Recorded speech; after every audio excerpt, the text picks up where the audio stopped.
Under the shimmering night sky of a bustling city, the streets were alive with people reveling in the vibrant nightlife. Amidst the commotion, the scene shifted to a lively restaurant where a man sat devouring his meal with reckless abandon. Onlookers began to murmur uneasily, debating whether to intervene. Some speculated he might collapse from overeating, puzzled by the tears streaming down his face as he indulged in the feast. His sheer size and appetite drew comparisons to a festive holiday dinner, leaving the crowd both amazed and bewildered. Among the crowd, a man whispered that this might be some people's first time seeing the individual, though he was quite well known in Henan. Another man chuckled, asking if it was because of the man's appearance. The first man cautioned against judging by looks alone, adding that the other still had much to learn. He explained that while the newcomer might not be local, he surely must have heard of this man, an extraordinary figure renowned for achieving the impossible, uniting all the merchant unions in Henan. The second man, visibly surprised, listened as the first revealed the man's name, Warren of the Sky Ocean Merchant Union, the grand merchant responsible for such an unprecedented feat. Nearby, a woman's voice cut through the murmurs, urging Warren to stop. She pointed out that while most people eat 3 meals a day, he was consuming 3 days' worth of food in one sitting. Frustrated, she tried to pull him from his chair, but her efforts were futile, as he was like an immovable mountain. Some in the crowd marveled at the notion that he was once considered handsome in his youth. The woman, whose name was Yanhwa, warned him that his gluttony would harm him. Tears continued to roll down Warren's cheeks as he responded, his voice heavy with sorrow, that if he stopped eating, the memories of a dreadful day would return to haunt him. Her expression softened, hurt but understanding, as she let go and asked if he truly intended to live the rest of his life like this. Later that night, in the solitude of a carriage ride home, Warren removed his ornate jewelry, his reflection somber. He admitted aloud that all his wealth and riches felt hollow, unable to heal the wound within him. His excessive indulgence in luxury and gluttony was merely a mask for the pain of losing loved ones, a pain that only people could mend. Yet, the nightmares of that fateful day continued to plague him. Beside him, Yanhwa's concern was evident. Warren sighed, reflecting on how many years had passed since he made the Sky Ocean Merchant Union his home. Yet, Yanhwa still called him young master instead of head merchant. Her gaze was warm as she replied that no matter how much time passed, he would always be the young master of the Tianzhong clan in her eyes. Looking at her closely, Warren noticed the faint wrinkles beginning to form on her face. A wave of realization washed over him as he recalled how, even after he left the clan and married into another family, Yanhwa had followed him, remaining steadfast by his side. Yanhwa was more than just a servant to Warren, she was like family to him, and without her, he believed he wouldn't be alive. As he touched the scar on his forehead, Warren confessed that everything fell apart the day the Tianzhong clan met its end. A picture of his family appeared in his mind, and he admitted he had once despised them, especially his father, whom he had hated more than anyone else. Years ago, Warren, in his bitterness, had a statue of himself made and told a young Yanhwa to guide his father to the statue if he ever came looking for him. Despite being the eldest son of a prosperous martial arts clan, Warren had completely turned his back on his family. His resentment ran so deep that he didn't resist when he was essentially sold off in an arranged marriage to the Sky Ocean Merchant Union. Years later, tragedy struck as the Tianzhong clan was attacked by a sect. Watching his clan consumed by flames, Warren realized, too late, that he loved his father deeply despite his earlier hatred. After all, he was still his father. Overcome with grief, Warren grabbed the statue and began headbutting it repeatedly, screaming in anguish. Yanhwa rushed over, begging him to stop before he hurt himself. Warren eventually collapsed to his knees, and Yanhwa comforted him as they both spent the rest of the night watching the clan burn to the ground. In the present, something rapidly approached their carriage. Inside, Warren told Yanhwa that he had decided to change his ways. He promised to mend his relationship with his wife and abandon the reckless lifestyle he had been living. He acknowledged that he had grieved long enough and vowed to take care of the family he still had, though he worried about how cold his wife might be toward him. Laughing lightly, he told Yanhwa that she was like family to him. Yanhwa smiled warmly and promised to continue serving him well. Suddenly, a projectile shot through the side of the carriage, and a man crashed into Yanhwa, sending her flying through the air before bursting out the other side. The carriage toppled over. Meanwhile, the attacker, an old man, managed to regain his footing but slammed into a tree due to his momentum. Coughing up blood, he muttered that his organs were in tatters. A group of masked figures quickly surrounded him. Despite his injuries, the old man fended off an attacker's blade by letting it pierce his hand. The masked figures taunted him, claiming they had warned him there was no escape. The old man spat blood and accused them of betrayal, revealing himself to be the demonic master. Taking advantage of his weakened state, the attackers stabbed him in the stomach, mocking him for his pathetic downfall and blaming his demise on the Blood Demon Castle. Gritting his teeth, the demonic master unleashed a red aura, scattering or disintegrating several of his attackers. Back near the overturned carriage, Warren, lying on the ground and bleeding heavily, raised his head. His blurred vision spotted something moving in the distance. Yanhwa lay lifeless nearby, and Warren, overcome with grief, screamed into the night, his sorrow echoing through the air. Meanwhile, the demonic master staggered forward, leaving a bloody trail behind him. Collapsing to his knees, he muttered that he needed a new body before his heart gave out. Preparing to use the spirit possession technique, he felt blood pouring from his mouth and admitted to himself that this might be the end of his journey. Just then, Warren appeared before him, full of rage, accusing the old man of causing the loss of his family member by dragging them into his battle. He demanded to know why the fight had to happen there. The demonic master didn't respond, and Warren, seething, grabbed him by the collar, yelling for him to at least acknowledge the life lost. The old man mumbled something unintelligible as Warren shook him. Before Warren could act further, the demonic master quickly infused his aura into his fingertips and struck several pressure points on Warren's body, causing him to go stiff and collapse to the ground. Confused, Warren struggled to move, but his body wouldn't respond. As he fought to lift his hand, the demonic master gasped, chiding Warren for treating an injured old man so roughly. Warren, still paralyzed, muttered that he knew the old man was a martial artist but couldn't believe this was how things would end for him. The demonic master sat beside him, admitting that since this was his final chance to use the spirit possession technique, he had hoped to claim a young and talented body to extend his life. But with his moments dwindling, he had no choice but to take what he could. Even if it's the body of a pig, he muttered, I'll make the most of it. He began the ritual, channeling 160 years of martial essence and true ki into his left hand, which he placed on Warren's stomach. Simultaneously, he directed his soul and spirit into his right hand, pressing it against Warren's forehead. The two energies had to be sent in perfect harmony to succeed. After a tense moment, the aura surrounding them faded, and the old man's body went limp. Warren sat up abruptly, pushing the corpse away. Looking down at his hand, he clenched it experimentally before an eerie smile spread across his face. The possession technique had worked. But as soon as he felt victorious, a splitting headache racked his body. The demonic master's voice echoed in his mind, explaining that Warren should already be suppressed by his true ki and spiritual power. The scene shifted to show the demonic master's soul floating behind Warren's body, frustrated as he realized Warren was refusing to yield. I will survive, Warren shouted in defiance. I must avenge my clan. The old man, surprised by Warren's unrelenting willpower, scoffed, claiming it was futile.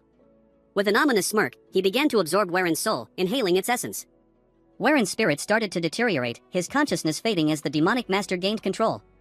Suddenly, one of the masked attackers appeared behind Warren's body, immediately recognizing that the demonic master had already succeeded in transferring into his new vessel. Countless demonic humans of the three demonic heavens called him their master for a reason, but his reputation ends there as the assassin lunges at him with a sword. The old man mutters, this is bad, realizing his spirit possession technique is on the verge of completion. The blade pierces through his throat, causing him to cough up blood as a red aura glows around him, followed by an explosion. Meanwhile, Warren's voice echoes, complaining that his head feels like it's splitting apart. The scene shifts, and Warren awakens in an unfamiliar apothecary. Sitting up groggily, he wonders where he is, complaining about the dryness in his throat.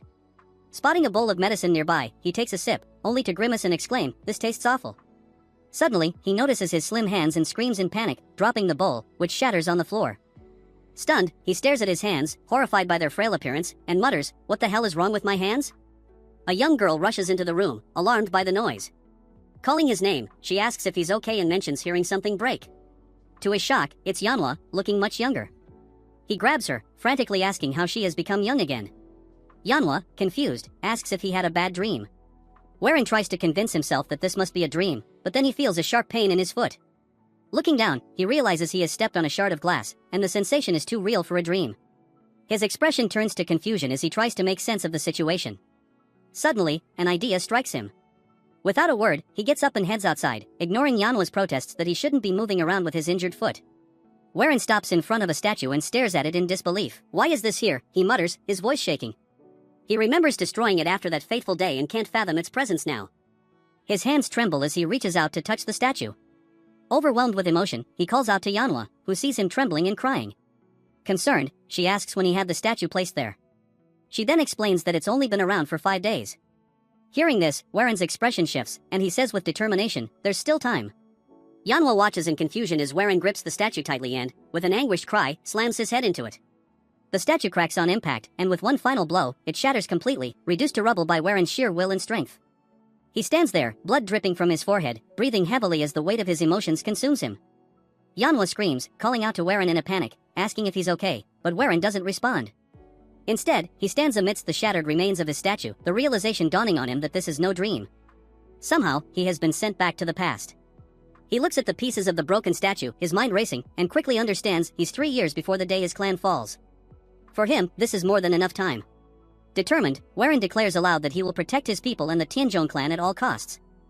The narrative shifts to provide some background on the Tianzhong clan, a martial arts family residing near Tianzhong Mountain in Henan. Many years ago, several households named themselves after the mountain, but it was the Yong clan that unified them, earning the title of the Tianzhong clan. In its glory days, the clan was widely praised, its name synonymous with strength and prestige. However, over time, its reputation faded, and the clan became a shadow of its former self, no longer receiving the admiration it once had. We see Waren's father, Byung, sighing deeply as he sets down his teacup. He laments that it has already been 30 years, and yet no new expert martial artists have risen within the clan since Elder Yeongo-sang, the supreme dragon of Hanan. Sitting across from him, his wife listens as Byung expresses his sadness over the clan's decline. He admits that it's disheartening to see their family's legacy reduced to mere whispers of what it once was. She reassures him that they can still hope for Waren to recover and lead them toward a brighter future. However, Byung shakes his head, saying that she knows as well as he does how much Waren resents him. Byung explains that he had tried to be considerate, but perhaps it was his fault for remarrying too soon after his first wife's death, leaving his son feeling abandoned. His wife smiles gently, advising him to be patient, believing that Waren just needs more time. Byung, however, feels the gap between them growing wider rather than healing. He recalls visiting Waren 5 days earlier, only to find a statue in the garden. Waren had told him to pretend the statue was him instead. Sighing, Byung apologizes, admitting he might be venting too much.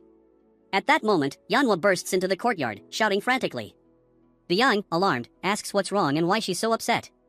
Gasping for breath, Yanhwa tries to speak but starts crying uncontrollably. Byung gently urges her to calm down and explain. Between sobs, she tells him that Waren has hurt himself and is now unconscious. Both Byung and his wife are stunned by the news. The scene shifts to Waren lying in bed, drenched in sweat, as though trapped in a terrible nightmare. In his dream, he's beneath a waterfall, watching koi fish swim around. His mother sits beside him, smiling warmly.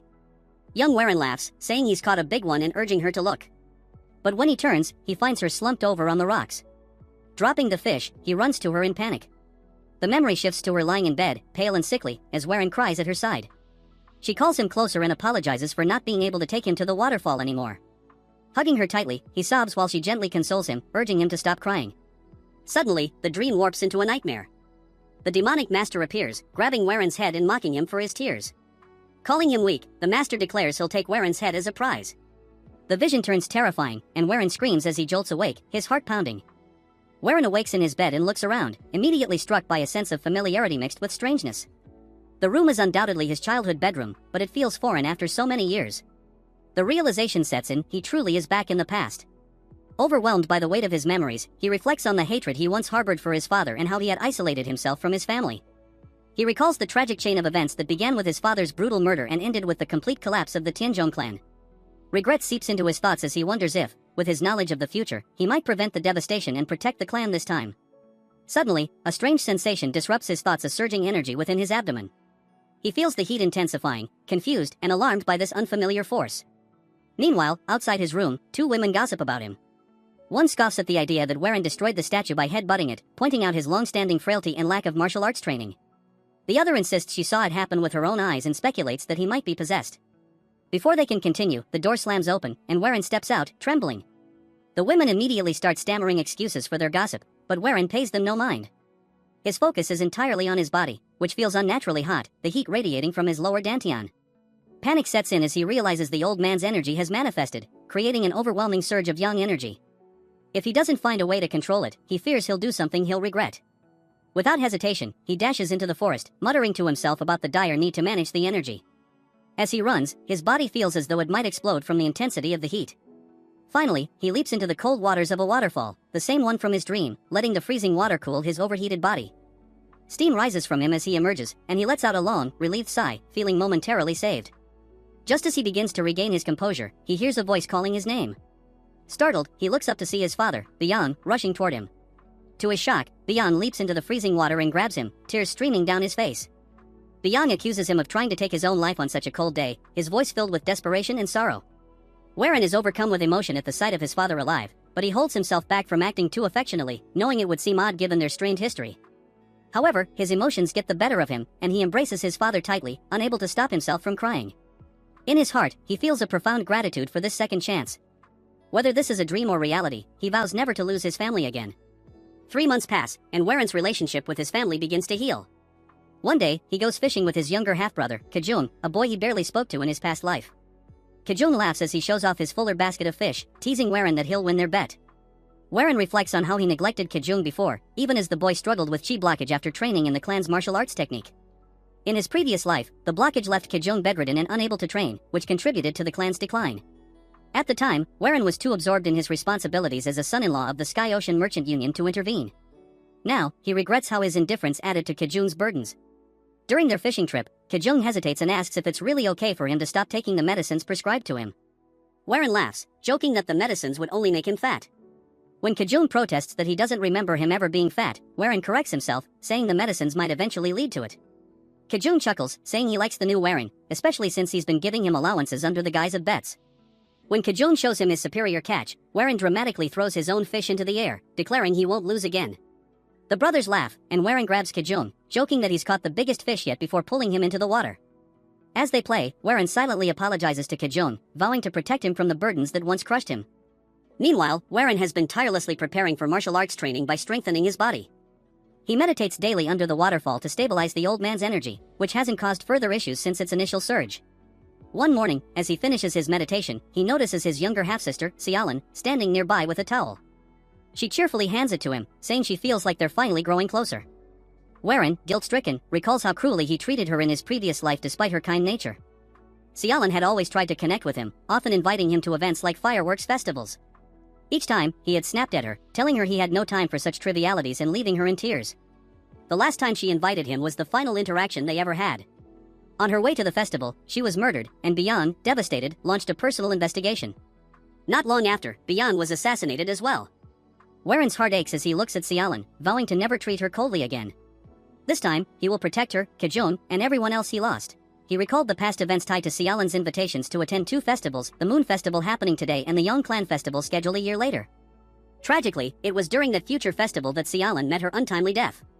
Determined to rewrite history, Warren asked if today was the Moon Festival, and Sialan, her eyes sparkling with excitement, eagerly confirmed. She asked if he truly wanted to go with her, a hint of disbelief in her tone, and he assured her he did, even suggesting they shop together before the event. Her joy was palpable, and Warren silently resolved not to let this precious opportunity slip through his fingers again. He was determined to protect his family, rewrite the fate of his loved ones, and restore the Tianzhong clan's former glory, no matter the cost. Later that day, Warren joined the other disciples for training at the estate. This was a stark contrast to his former self, who had spent his days confined indoors, swallowing bitter medicines and immersing himself in books, refusing to engage with the outside world. Reflecting on how drastically his life had shifted, he acknowledged that the ominous energy from the old man's spirit, which once terrified him, now served as an unyielding force driving him forward. While he still didn't fully understand the nature of the energy, it compelled him to test his limits and push his body beyond its former fragility. As Warren practiced, his father, Beyond, noticed him and called out. Watching his son with a mix of awe and emotion, Beyond tearfully remarked how much Warren had changed, proudly acknowledging his growth. Embarrassed by the public display, Warren tried to dismiss it, reminding his father that the other disciples were watching. Laughing, Beyond waved off his concerns and suggested they take his training to the next level. He offered to arrange for a formal martial arts instructor to teach Warren, who, to Beyond's surprise, revealed he already had someone in mind. Before they could delve deeper, Sialan entered the scene, running up to Warren and throwing her arms around him. She gleefully showed off her new clothes, twirling and asking for his opinion. Her cheerful energy lit up the courtyard as she declared that her brother had picked out the outfit, and she thought it was beautiful. Beyond sighed but admitted she looked lovely, and Sialan laughed, expressing her love for him. Watching the interaction, Warren reflected that having a strong body alone wouldn't be enough, he needed the skills and strength to truly protect his loved ones. Determined to grow stronger, Warren sought out Bayan, the dragon flower sword, renowned for her exceptional martial prowess. In the courtyard, he found her practicing with an unmatched grace, her movements fluid and precise, as if dancing with the wind. Her reputation was not widely known, but Warren, with his knowledge of the future, understood the true extent of her strength. Gathering his courage, he approached her, bowing deeply and asking to become her disciple. Surprised by the request, Bayang remarked on the rumors of his recovery, admitting he seemed different, but she doubted that anyone could change so quickly. She flatly refused, explaining that her focus was on uncovering why the Tianzhong clan's secret arts had stagnated. Her rejection stung, but Warren refused to give up. As she turned to leave, Warren, driven by desperation, dropped to his knees, shocking Bayang. She questioned his actions, finding it absurd that the eldest son of the Tianzhong clan would kneel over what she considered an insignificant matter. However, Warren's voice, filled with conviction, told a different story. He passionately declared that her contributions to the clan were far from insignificant. Drawing from his knowledge of the future, he recounted her pivotal role in the battle against the D-sect, where she earned the title Dragon Blood Flower for her bravery. Though the title was not flattering, she had given everything to rebuild the clan, only to meet a mysterious and tragic end. Warren vowed to prevent her death and the downfall of the clan, his voice trembling with emotion. Intrigued by his words and apparent sincerity, Bayang decided to give him a chance, though she imposed a daunting condition: he must land a single hit on her in a sparring match. Confident in her abilities, she further handicapped herself, stating she wouldn't use chi or the clan's martial techniques. Despite his determination, the match proved disastrous for Warren. Byung effortlessly disarmed and knocked him down repeatedly, her skill far beyond his reach. Still, Warren refused to surrender, his resolve burning as fiercely as ever.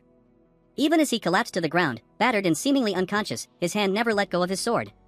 This stubborn tenacity earned Byung's respect. As she turned to leave, acknowledging his effort, a faint red aura began to emanate from Warren's body. It darkened ominously, signaling the latent power within him stirring, and hinting at the immense challenges he would face on his path to change his family's fate. She feels it turning back, seeing Warren standing once more, the red aura swirling around him. She instinctively grabs her blade, telling him to return to his senses. But before she can finish speaking, he has already closed the gap, right in front of her. She manages to swing her sword, knocking his away, but nervously sweats, saying he's actually very fast. Warren leaps again, attacking from above, but this time he lands a hit, sending her crashing into the wall. She now realizes she's been cornered. As he comes in for another attack, she sees it and knows it's too dangerous. She has no choice but to counter it. Drawing her blade, she uses the first form of the Soaring Dragon Emperor's sword to block. However, to her surprise, Warren stops just before hitting her face, leaving her completely confused. Warren starts laughing, saying that he touched her, which was part of their agreement, and then calls her master before collapsing to the ground, unconscious. She looks behind her at the wall and sees that he actually carved a chunk out of it, wondering what on earth just happened. Sometime later, we see them training in the courtyard. Warren swings his sword, and the air around him feels different now. He follows up with a diagonal cut and then soars through the air, landing gracefully, just as she had demonstrated during her own training. She wonders if he always had this much talent. He learned both the Soaring Dragon Emperor's sword and the Azure Bamboo sword forms in just a few days.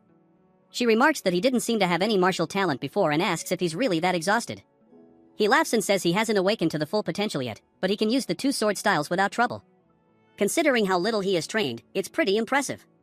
He laughs again, saying she praises him too much. Still, she seems to be suspicious, constantly recalling the ominous red aura. She tells him he's learning martial arts at an unbelievable speed and that it's hard to believe he was bedridden with illness not long ago. Sensing a follow-up, he sighs and says she probably wants to ask about the red key again. He asks if he really needs to explain it once more, explaining he doesn't remember anything after receiving so many of her blows. Showing her a bump on his head, he says only she would treat the eldest son of the clan this way. She decides to drop the subject, saying since he doesn't want to talk about it, she won't press further. However, as a member of the Tianzhong clan, she feels responsible for him and will watch over every moment of his life. He tells her that sounds a bit scary. That night, while Warren is in his room, he feels something strange. After practicing the sword techniques he learned, he realizes that the Tianzhong clan's martial arts are incomplete. This is inevitable, as the clan's art originally came from a demonic sect. The founder of the Tianzhong clan was a wandering martial artist seeking justice in Henan. He learned two demonic arts from the hidden saint cult, which was neither an orthodox nor a demonic sect. Despite learning these arts, the founder reinvented them over time to form the two sword techniques used today. While their power was reduced, it was still enough to make him the greatest swordsman in Henan. But since the martial arts came from a demonic origin, they were incomplete when combined with orthodox cultivation methods. Reaching the peak of these techniques was impossible, and the founder kept the origins of the arts a secret. After many years, this truth finally surfaced, leading to the downfall of the clan. Clenching his fists in anger, Warren declares that things will be different now. He has a way to complete the martial art, something only he can do because he has seen the future. Later, Warren talks to his father and stepmother, telling them that he plans to visit the clan. Byung asks what business he has there, and Warren explains that he recovered his health by learning martial arts and believes it would be good to visit them, especially since they have an arranged marriage. Byung comments that time flies and that the marriage was arranged before Warren was even born. He begins to mention the daughter's name, but Warren interrupts, saying her name is Jel Changyang. His father smiles, agreeing, and says he was good friends with her father, Yugal. He's heard that Changyang is incredibly beautiful and asks when Warren plans to leave. His stepmother suggests that since Warren has just recovered, it might be better for him to take more time to rest. Warren laughs, saying that he's of age now, and meeting people through travel is an important part of life. He adds that his father was around his age when he met Yugal. His stepmother agrees but warns him to be very cautious about his health and safety, as the trip will be long and take over a month. She insists that he needs a dependable bodyguard. Just then, we see Byung looking furious. Warren is happy to see her but asks who the two men behind her are as they step forward. The men begin to approach and grab her by the arms, leaving Warren wondering what's going on. The men smile and comment that he's in much better shape now, clearly training his body, and that he's very different from before. Warren guesses that they must be the Rising Ghost Blades and says it's nice to meet them. The men confirm they're here to protect him and add that Warren has the potential to bulk up and gain muscle. The two muscle-headed brothers are introduced as Jungwook and Wook. Warren says that although they may seem like muscle heads, they're skilled enough with swords to be called the Ghostblade Blades. He comments that his father must have put a lot of thought into choosing his guards. Warren immediately tells them that he will decide the path they take on the journey and hopes they will follow his lead without question. Jungwook stares at him for a moment before agreeing with a smile. Warren says they should leave immediately, as everyone else is ready. Warren bids farewell to his family, and Sealan wipes away her tears, asking if he really has to go. He apologizes and promises that he will go wherever she wants during the Central Festival. She asks if he's serious, and he smiles, saying of course. Both Bang and his stepmother watch him proudly. Warren then calls out to Kajung, asking him to look after Sealan and the family while he's gone. Kajung wonders if his brother has always been so tall and promises to protect them with his life as he salutes him. Warren takes a few steps back, telling them he's ready to leave. We see his father and the family respectfully bidding him farewell as he heads out with his guards. Just as he begins to leave, a familiar voice calls out to him. When he turns, he sees Yanoa running toward him. Warren immediately recalls the time when the clan was already failing, and he was leaving in a carriage. Yanoa had chased after him, calling his name and begging to go with him. It feels just like what is happening now, and Warren can hardly believe she's chasing after him again. He starts to think about it, but Jungwook advises him to refuse her, saying it's too dangerous for a servant girl to join them. He tells them to wait a minute. Getting off the horse, he runs toward her. He apologizes, closing her eyes, thinking she might get slapped. She is instead shocked when he hugs her tightly. The rest of the party watches the drama unfold. Warren tells Yanoa that she always wishes to be by his side. For that, he is forever grateful. He explains, however, that the path he is taking could be extremely far and dangerous. As of now, he is unable to protect her if she went with him. He doesn't want to bring her harm since she is his beloved family. With a smile, he tells her that she has to stay with the family. Yanoa cries as she agrees to his terms. Warren, with a determined look, leaves the clan. He thinks to himself that when he returns to the Tianzhong clan, a lot will have changed. He swears to protect his family and prevent the fall of their clan. As they continue their journey, he apologizes to his father because going to the Jaegao clan is just an excuse. It is not far from the Wudong clan, where the secret to perfecting the incomplete martial arts of their clan lies.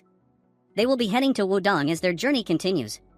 Warren, looking up at the sky, suddenly finds himself in a giant body of water. As he walks around endlessly, he says, "This place is way too vast." He then feels something in the water behind him. When he turns around, it's none other than a signboard. When he picks it up, he sees that it's actually the Tianzhong clan's board. When he looks back up, what was a giant endless sea is now an ocean of flames.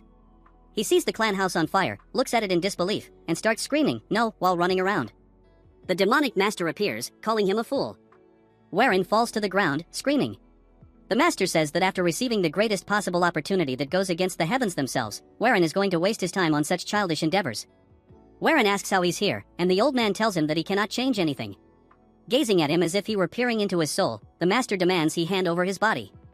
But just then, a sword cuts through the apparition of the old man, snapping Warren back to reality.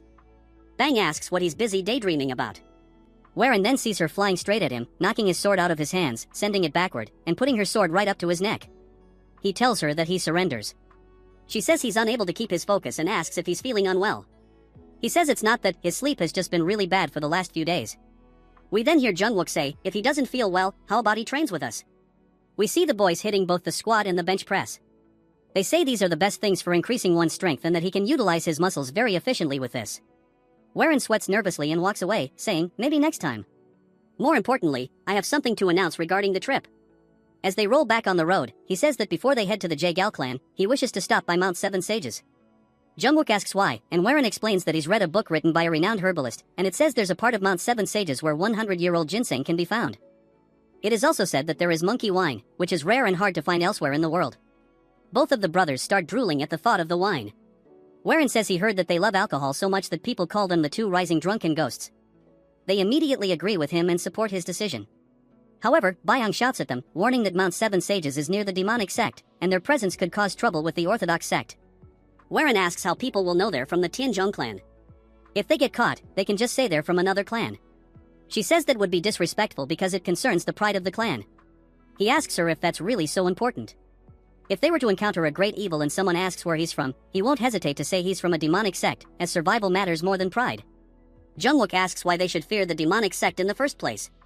He tells Byung that he agrees with Warren, and she asks if they're serious or just interested in the monkey wine. It turns out Jungwook has already become excited, like a monkey, at the thought of the wine. Warren then says that he wants to bring something back for his parents, as he's caused them so much trouble up until now. Byung believes his acting and says that if he really wants to go, they can. He thanks everyone and suggests they make proper preparations. At a nearby inn, he smiles and says that, of course, he lied about the monkey wine. There isn't any on the mountain. Instead, there's something much more valuable, the demonic poison stoneflower. This flower grows from a rare and dangerous crystal created by centuries of poisonous insects gathering in a certain tomb when it's their time to die. The poison from these insects forms a puddle that hardens into a crystal. Occasionally, a seed falls onto the crystal, sprouting into a flower filled with poison and demonic energy. This is the demonic poison stone flower, and it should be found on Mount Seven Sages. However, as soon as they arrive at the inn, Warren overhears people talking about how many demonic sects are gathering near the mountain, all hoping to find the demonic poison stone flower. He wonders how the whole world knows about it. Byung then starts sipping her tea and explains that there are many powerful demonic masters at the mountain, which doesn't sound like a good situation to be in. Warren agrees, acknowledging that there will definitely be a fight over the flower, but he doesn't need to get involved. His goal is to defeat Gochiak, the heir to the Serpent Dragon sect, who will be the last one standing and claim the flower. Gochiak has reached the peak level from being a first-rate in just half a year, and the flower will be a perfect ingredient for his martial arts. Since the Tianzhong clan's techniques are based on demonic arts, the flower will be useful for him as well. Warren finishes his drink in one gulp and slams the glass down on the table. He says nothing has changed, and they will still be heading to Mount Seven Sages. Bayon stands up in disbelief and asks if he didn't hear the talk about the demonic sect. He replies that the mountain is one of the paths to the Jaegao clan, and the Jaegao clan will certainly be involved, so meeting them might not be a bad idea. Warren sighs and leans over the table, telling Bayon that while she may be okay with this plan, if they face powerful martial artists, they won't be able to handle it and will have to run. He then asks about the two goofballs. When they turn around, they see the two brothers lying on the floor, passed out from drinking too much. Warren shakes his head and shrugs, reassuring her that he won't go near any places where dangerous martial artists might be. Bayon seems suspicious but reluctantly agrees. They head to a new location where they'll stay for the time being. Warren says that the area around Mount Seven Sages is essentially like the Gallery of Pandemonium. Although he's too weak to enter such a place, he believes the true winner is the one who laughs last. We then get a flashback to Warren telling the group that they should check inns and bars run by the Serpent Dragon sect. They should look for places with few customers but many horses, as Gochiak, the young sect leader, will need a large number of horses to move quickly. If he finds a stable, it means Gochiak and his men are likely to stop there, even if Gochiak has obtained the demonic poison stone flower. The flower will not be taken immediately, instead, it will be kept in a sect-run inn before being transported to a safer location. Warren explains that the only inn that fits these conditions is the one they are currently staying at. If they stay there, Gochiak will eventually show up with the flower. Later, we see a large group gathered, and Warren watches from above. He asks what they're looking at, and Jungwook replies that the young master of the Serpent Dragon sect is down there. It's none other than Gochiak, the person Warren has been waiting for. Warren is surprised and wonders why Gochiak is here instead of at Mount Seven Sages. He wonders if Gochiak is not actually fighting for the flower. One of Gochiak's men runs up to him and whispers something in his ear. Warren says that he can't make out what they're saying from this distance. Gochiak's expression changes as he hears the news. He looks angry and starts shouting at everyone to gather the swordsmen from their clan because they are going to chase them. Jungwook comments that if Gochiak is calling out the 8 swords and the 8 slashers of the Serpent Dragon sect, then this is big news. Warren thinks that if something urgent just happened, it could create an opportunity to steal the flower, giving him a higher chance of getting it himself. He tells Jungwook to get ready because they're going to follow the group. Bayoung starts yelling, asking why he wants to chase after a demonic sect, saying it's too dangerous. She's really worried and asks why he keeps getting involved in more risky situations. Warren tells her that Janghu is about to go through a big change, and to survive in the chaos, they need to get stronger. He says that power is just a tool for them. Bayoung responds that Janghu is peaceful right now, and they're not weak enough to need some herb to become strong. Warren disagrees and tells her that they are weak and can't easily claim what they want without this power. He has a dream, and he's going to get the flower no matter what, so he can protect his family from outside threats. He says that if she believes in him as the heir of the clan, she needs to follow his orders. Bayoung is taken aback by his sudden change in attitude, and she wonders if it's her fault for not seeing him as an adult until now. Jungwook laughs, saying he didn't know Warren had such courage. He and his brother show their respect and say they will follow his orders. Bayoung, seeing this, also agrees to follow him. She adds that he needs to remember that Janghu isn't a place to take lightly. Warren nods, agreeing, and tells her not to worry too much. He says that no one knows that better than he does, since he's been through it all. They then prepare to leave town and head to a different area. As they sneakily follow the Serpent Dragon sect members, Warren says he never expected there to be so many of them. The sect members start to form a formation, and Bayoung tries to tell Warren about it. He stops her, saying that it looks like Gochiak and the others are setting up an inescapable net. Jungwook becomes worried, saying that means they should probably move quickly. Warren reassures him, saying the main group hasn't done anything yet. He's certain they're waiting to take action once they spot anyone suspicious or the person with the miracle medicine. So, they should wait for the right moment. They listen carefully, hearing shouting in the distance about finding the person. This gives them a chance to sneak away a little further. Warren suggests they move towards the river since, now that the person with the medicine has been found, a person on the run would likely choose to go toward the water rather than the woods.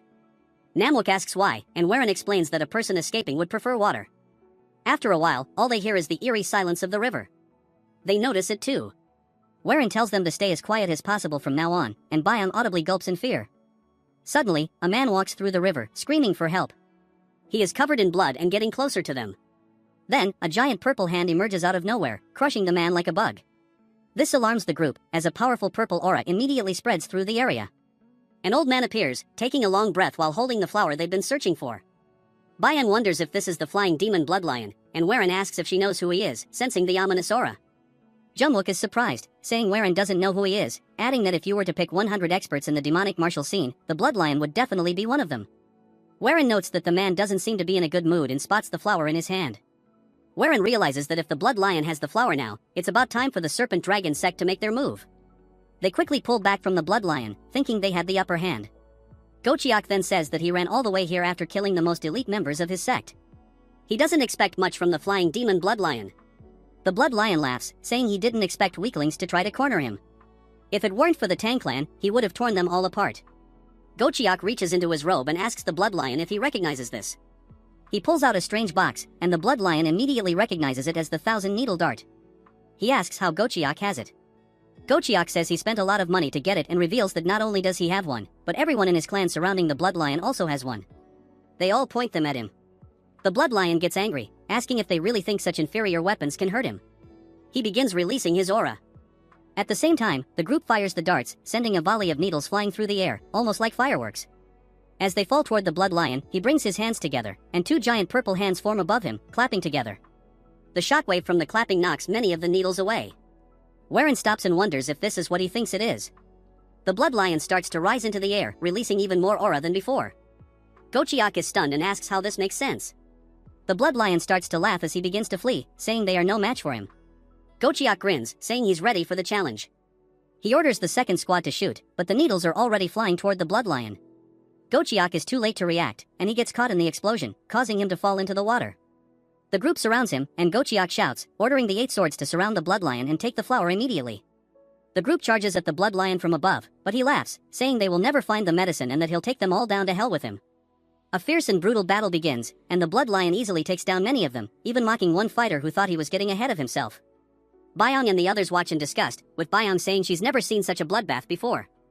She asks Warren, who is calm despite the chaos, how he can stay so composed, considering this is likely his first experience in Jianghu. Meanwhile, some of the sect members shout that they've caught the bloodlion. He is now riddled with arrows and blades, collapsing into the river and taking his last breath. Gochiok tells his men to search him for the medicine, but when they do, they report that it's not there. Gochiok begins to panic, insisting they need to search again, as they saw the bloodlion holding the medicine.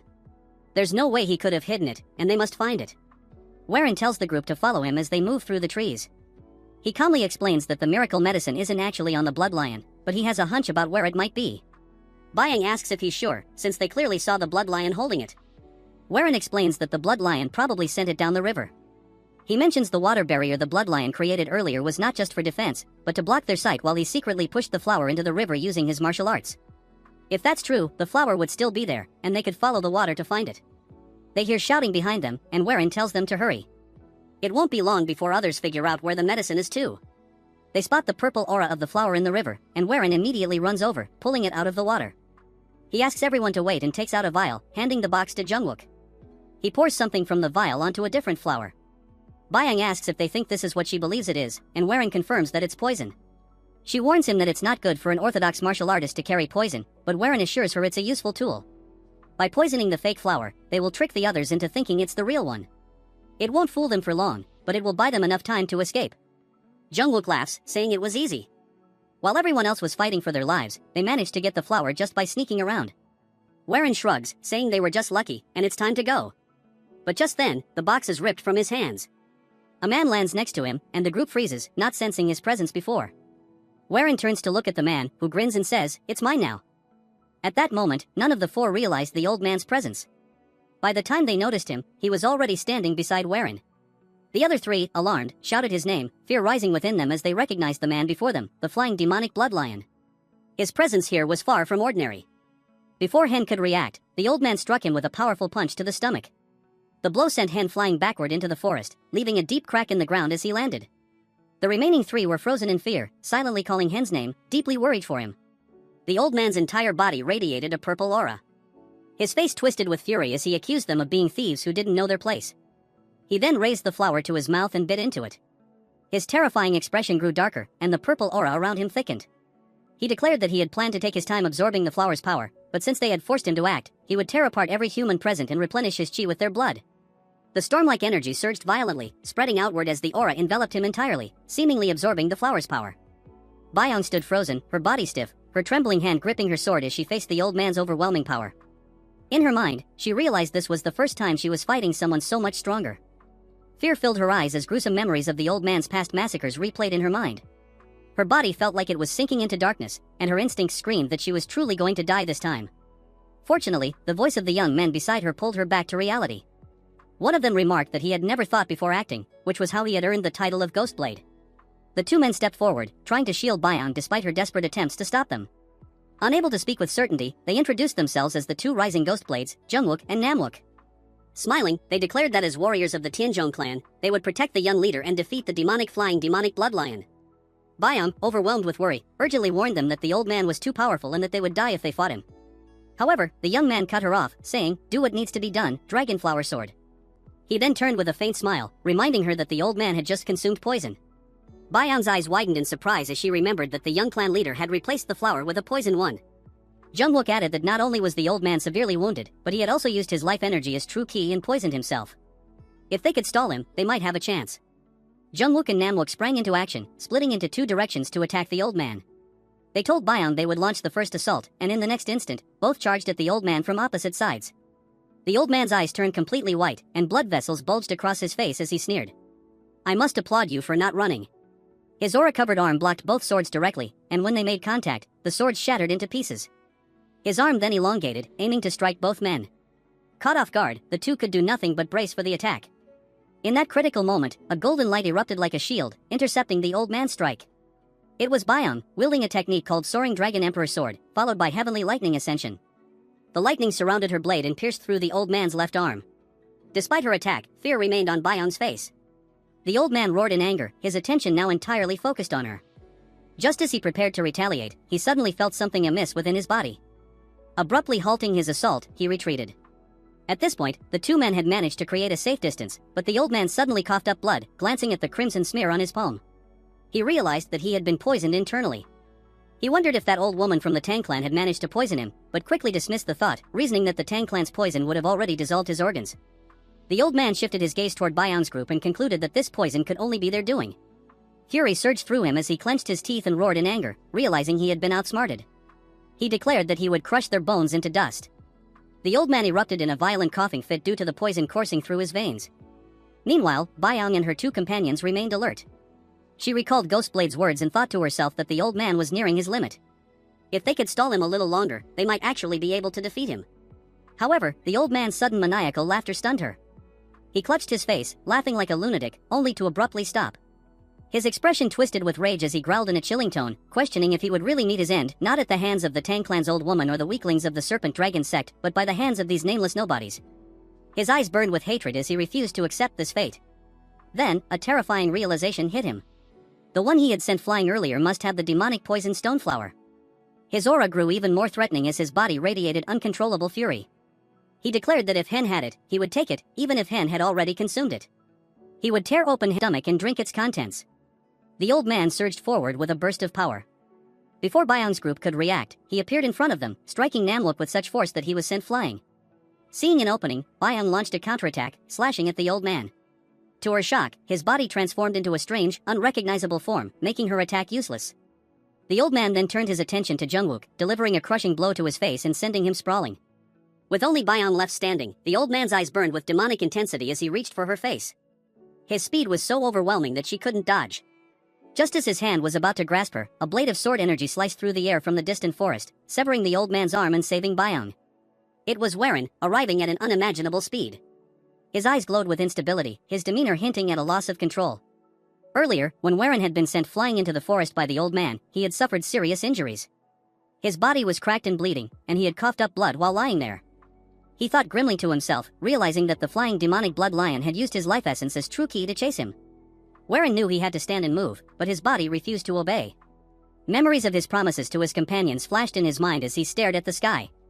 He blamed himself for acting as though he knew everything, only to face such bitter failure. Suddenly, Warren noticed something strange. As he touched the blood on his forehead, he realized that the blood on his body seemed to be alive. A sinister energy emanated from the blood, forming a twisted humanoid shape that seemed to beckon Warren to surrender his body. Gradually, Warren became aware of the mystery inside him. Inside my body is the energy of that old man I saw before he regressed, he realized. He remembered using that power during his fight with Instructor. If he used it again, he could defeat the flying demonic blood lion. The energy continued to tempt him, slowly seeping into his body through his mouth. He could feel it trying to control him. If I close my eyes, this terrifying power will take over, he thought. Warren struggled internally, gritting his teeth to prevent the energy from fully invading him. He opened his eyes wide and questioned whether he truly needed power he couldn't control. Determined, he fought against the invading force. I must hold on. I won't let this evil energy take over my body, he vowed. As the aura continued to push against him, Warren shouted at it to be silent. He gathered all his strength and declared, "This body is mine. I am its master, not you. You're just a ghost from the past." Warren promised to protect those he cared about with his own strength. In that instant, the red energy vanished completely, and he regained full control over his body. Without wasting any more time, he focused on his legs and propelled himself toward the battlefield, where his companions were still struggling against the terrifying old man. Just in time, Warren appeared and used the red energy to sever the old man's arm. The old man's arm was cut off, and blood poured out uncontrollably. His face showed shock, unable to understand what had just happened. He quickly retreated, crying out in pain. The old man glared at Warren with hatred, but a second later, his eyes widened in shock. Surrounding Warren was a terrifying red energy that caught him off guard. He realized that this was the power of a demonic master. Stunned, the old man demanded to know how Warren possessed such energy. At that moment, the poison flared up again, causing the old man to clutch his mouth and cough up blood. Byung also turned to look at Warren, recognizing the energy from her previous fight with him. Meanwhile, Jungwook and Namwook returned, both wounded. Realizing he had arrived at the perfect moment, the four of them stood together, ready to face the old man. Warren encouraged them, saying that the flying demonic bloodlion was poisoned and had used his life essence some time ago. He would soon collapse. With a serious expression, Warren gave his first order as the heir of the clan, commanding them all to survive. The group's eyes burned with determination as they stared down the old man. Weakened by poison and the loss of his arm, the old man admitted, "I have faced many challenges in this land, but this situation is one I can't understand." Resolved to fight to the death, he declared that he would give up his own survival and use the last of his strength. His body began to glow with a purple aura. Despite not fully understanding how he gained such power, he sneered and said, "Struggle as much as you want." Facing this deadly foe, the group heightened their guard, fully prepared for a life or death battle. In the next moment, both sides charged at each other with all their strength and resolve. No one knew how long the battle would last or what the outcome would be. Elsewhere, a man angrily shouted at his subordinates for failing to find the old man. He and his group quickly moved through the forest, thinking that the old man would soon use his life essence. They arrived at the river near the forest, and when they emerged, the man was shocked by the sight before him. The clearing showed signs of a fierce battle, and he recognized traces of the blood lion's martial arts. He grew more alarmed. Just then, his subordinates called out, announcing that they had found the old man. The man rushed over and saw the old man's body lying on the ground, covered in fatal wounds, blood pooling around him. They concluded that he was dead. The man, dissatisfied, demanded to know the whereabouts of the flower. His subordinates hesitated, unable to answer, and his fury grew. Realizing they had no information about the flower, he roared, "If you can't find the flower, you will die." One of the subordinates nervously confirmed that the flower wasn't there. Enraged, the man drew his sword, prepared to kill the subordinate. The young man closed his eyes tightly, bracing for death.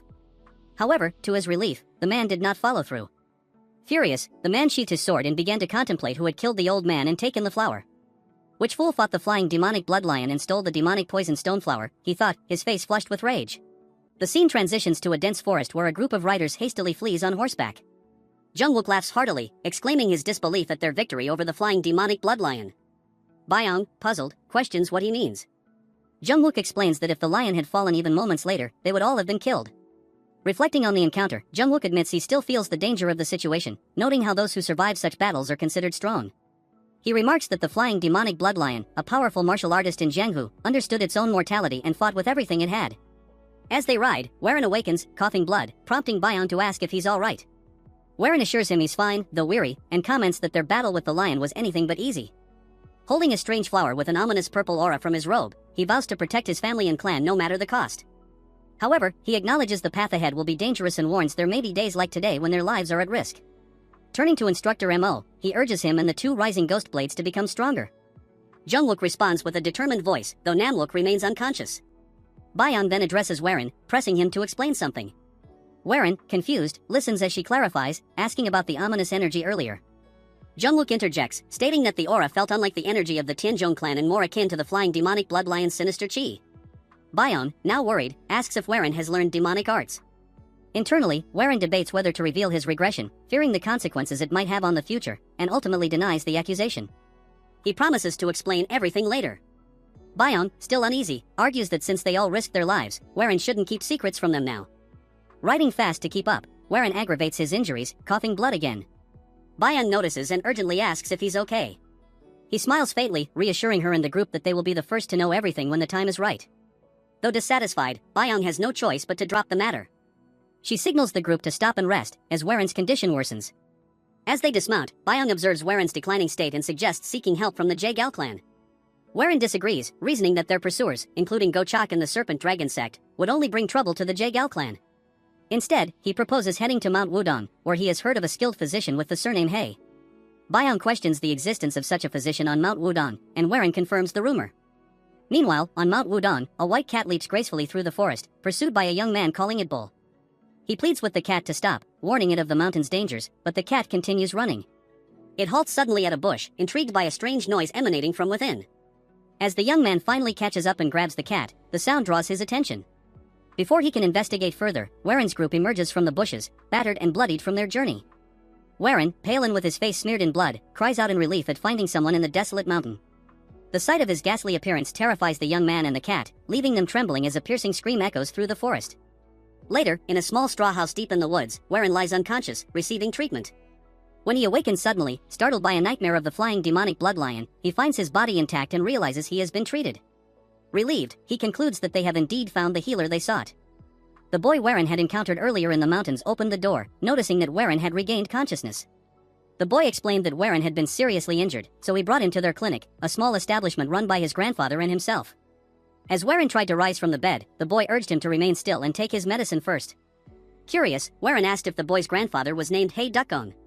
The boy confirmed this, surprising Warren, who realized that this boy was Ha Kyeolryong. In turn, Kyeolryong was startled that Warren knew his name. Warren thought to himself that he had finally found the reason for his journey to Mount Wudong, even using the Jae-Gal clan as an excuse. This child was the key to completing the Tianzhong clan's unstable martial arts. More importantly, he was destined to become the future strongest man under the heavens, the one supreme Kyeolryong. Warren recalled how, before his regression, a battle of unprecedented scale had erupted over a martial arts tome. The conflict involved not only the unorthodox and demon clans but also the 5 great clans. The tome introduced a revolutionary concept, the coexistence of good and evil within a human. When balanced, this duality could produce power far beyond ordinary limits. This philosophy, left behind by Zhang Sanfeng, the progenitor of the Wudong sect, was detailed in the Yin-Yang Depth Heaven tome. In his past life, Kyeolryong's family had stumbled upon this tome by chance while foraging for medicinal herbs, which allowed Kyeolryong to ascend as the strongest man under the heavens. Warren knew that obtaining this tome could help fulfill his family's dreams. As Warren pondered, he watched Kyeolryong diligently prepare medicine. A fly landed on the boy's cheek, and with lightning-fast reflexes, he caught it in his hand. This casual display of speed surprised Warren, revealing that Kyeolryong had also been trained in martial arts. However, the boy merely smiled modestly, mentioning that his grandfather had taught him. Despite Kyeolryong's young age, his skill left Warren astonished. At that moment, an elderly man with white hair and a kind smile entered the room, recognizing that Warren had awoken. This was Hei Dukong, Kyeolryong's grandfather. After some time, Warren, nearly fully recovered, stepped into the yard, where his companions had also recuperated. Together, Warren and his 3 subordinates bowed deeply to Dukong in gratitude. Introducing himself as Warren of the Hanan Tianzhong clan, he sincerely thanked the healer for his aid. Dukong waved off the thanks, insisting it was his duty. However, he then asked why someone from the Hanan Tianzhong clan was in this region. This question momentarily froze the group. Thinking quickly, Warren replied with a smile that he had come to gather ginseng. Dukong raised an eyebrow, commenting that while they had some medicinal herbs, ginseng was rare and difficult to find. He inquired further, asking why they needed ginseng. Facing Dukong's probing gaze, Warren appeared briefly flustered but quickly adopted a sorrowful expression. Tears welling in his eyes, he fabricated a dramatic story. He explained that his mother had fallen gravely ill and that his parents, who had cared for him despite his frail health as a child, were the reason he could leave the clan and explore the world. His voice grew more emotional as he claimed he had received a message about his mother's condition and learned that ginseng could save her. As he spoke, he began crying louder, wiping away tears of supposed filial affection. Byung, standing behind him, marveled at his acting, though she couldn't help but recall how healthy Warren's mother had been when they left. She silently wondered why their young clan leader would resort to such an elaborate lie. To their astonishment, Dukgong was deeply moved by Warren's performance. Overcome with emotion, he praised Warren as a model of filial piety and declared that he was touched by the young man's devotion to his parents. With tears streaming down his own face, Dukgong rushed off, announcing that they must find wild ginseng immediately. Warren, satisfied with his success, smiled as his three companions stood frozen in disbelief at the scene they had just witnessed. The scene shifted to the mountains, where Byung, drenched in sweat and breathing heavily, was astonished to realize that Warren's search for ginseng was serious. She turned to look at him and saw him desperately scouring the area. Noticing Byung slowing down, Warren reminded her firmly to keep searching and not just stand idly. His gaze was resolute as he mentioned needing to find the yin-yang depth but quickly corrected himself, substituting it with ginseng for his mother. Seeing the determination on his face, the three subordinates resumed their search with equal diligence. By the time the sun began to set behind the mountains, Dukgong, exhausted from a full day of searching, announced they would have to stop for the day. The group, weary and covered in dirt and plants, returned to Dukgong's house. Wiping his sweat, Warren thought to himself that knowing the future didn't guarantee achieving everything easily. Feeling the weight of his task, he lamented how difficult it was proving to be. Dukgong turned to Warren, assuring him that he would send the ginseng to his location once he found some, asking where Warren was staying. Remembering that Warren mentioned being from the Tianzhong clan of Henan, Dukgong inquired if he should send it there. Warren clasped his hands, thanked Dukgong, and agreed, then gazed toward the setting sun. Suddenly, he apologized, expressing his desire to stay a few more days to continue searching for ginseng and asking if he could remain at the house. Later, inside the straw house, Warren meditated, his body surrounded by a menacing red and black aura. He thought about searching the places Dukgong frequented, confident he would find clues related to the tone there. What a relief it was, he mused, knowing the right leads. Without them, he wasn't sure how long it would take. He paused his practice and stepped outside, coincidentally meeting Dukgong. Bowing in greeting, the two sat together in front of the house. Dukgong asked if Warren wanted to hike with him, but Warren politely declined, stating he would continue searching on his own. Dukgong smiled lightly, saying he could do as he wished, and the atmosphere turned quiet. Breaking the silence, Warren asked about Kyeolryung's whereabouts. At that moment, Kyeolryung appeared holding a white cat, but his expression was filled with fear. Alarmed, Dukgong asked if something had happened, wondering if he had encountered a tiger. Kyeolryung explained that he had been out hunting with Baekseal when some people tried to capture the cat, forcing him to flee. Dukgong, visibly worried, remarked that if martial artists climbing Mount Wodong had targeted Baekseal, it must mean they had realized the cat was a mystic animal. Suddenly, a group of people appeared, shouting that they had found their target. A girl in the group, around Kyeolryung's age, commented on how fast he had run. Addressing Kyeolryung, she asked if he owned the cat and suggested he sell it to her. Kyeolryung firmly refused, declaring that Baekseal was not for sale. Annoyed, the girl demanded an explanation and offered a handsome sum in exchange. Despite her insistence, Kyeolryung resolutely rejected the offer, his voice loud enough to draw the attention of Warren's subordinates, who watched the scene curiously. The two groups faced off as Kyeolryung shielded Baekseal behind him. Dukgong stepped forward, apologizing and explaining that Baekseal was like family and not something they could sell. The girl, speaking loftily, warned Dukgong that others would have taken the cat by force and told him to count himself lucky it was her making the offer. She urged him to hand over the cat. Watching her haughty behavior, Warren thought she was arrogant but also reminiscent of his former self. Stepping forward in front of Dukgong, he politely spoke, stating that it was wrong to demand something after it had been clearly refused. However, one of the girl's subordinates, wielding a sword, blocked Warren's path and arrogantly ordered him to step back, asking if he even knew who they were. Maintaining a calm expression, Warren inquired about their identity. The large man introduced himself as a member of the Jaegal clan, revealing that the girl was the youngest daughter of the clan head. Realizing this, Warren was surprised to deduce that she must be Jaegal Yoi, the younger sister of his fiancée, Jaegal Changyang. Warren figures out why a mere bodyguard was acting so bold. Instead of fighting, he greets them with respect, telling them that it's an honor to meet the lady of the Jaegal clan. This ugly one-chapter character wants some screen time, so he starts beefing with our Chad, asking him where he is from. All of a sudden, Jungwook barges into the scene, telling him that for a mere guard he is being too bold, since he is Noah's. He bumps into his head, about to reveal their status. Warren tells him to stop and just says that they are visitors of Mount Wodong. As they come face to face, this little turd says that she does not wish to talk to someone that is not willing to reveal their affiliation. She moves on to Kyeolryung, telling him that he has two options. Getting close to him, she tells him that he can either take the money and hand over the cat, or she will take it from him by force. As she approaches the cat, our Chad call him over, telling him that he will distract them for the time being, so he should just throw the cat in the air.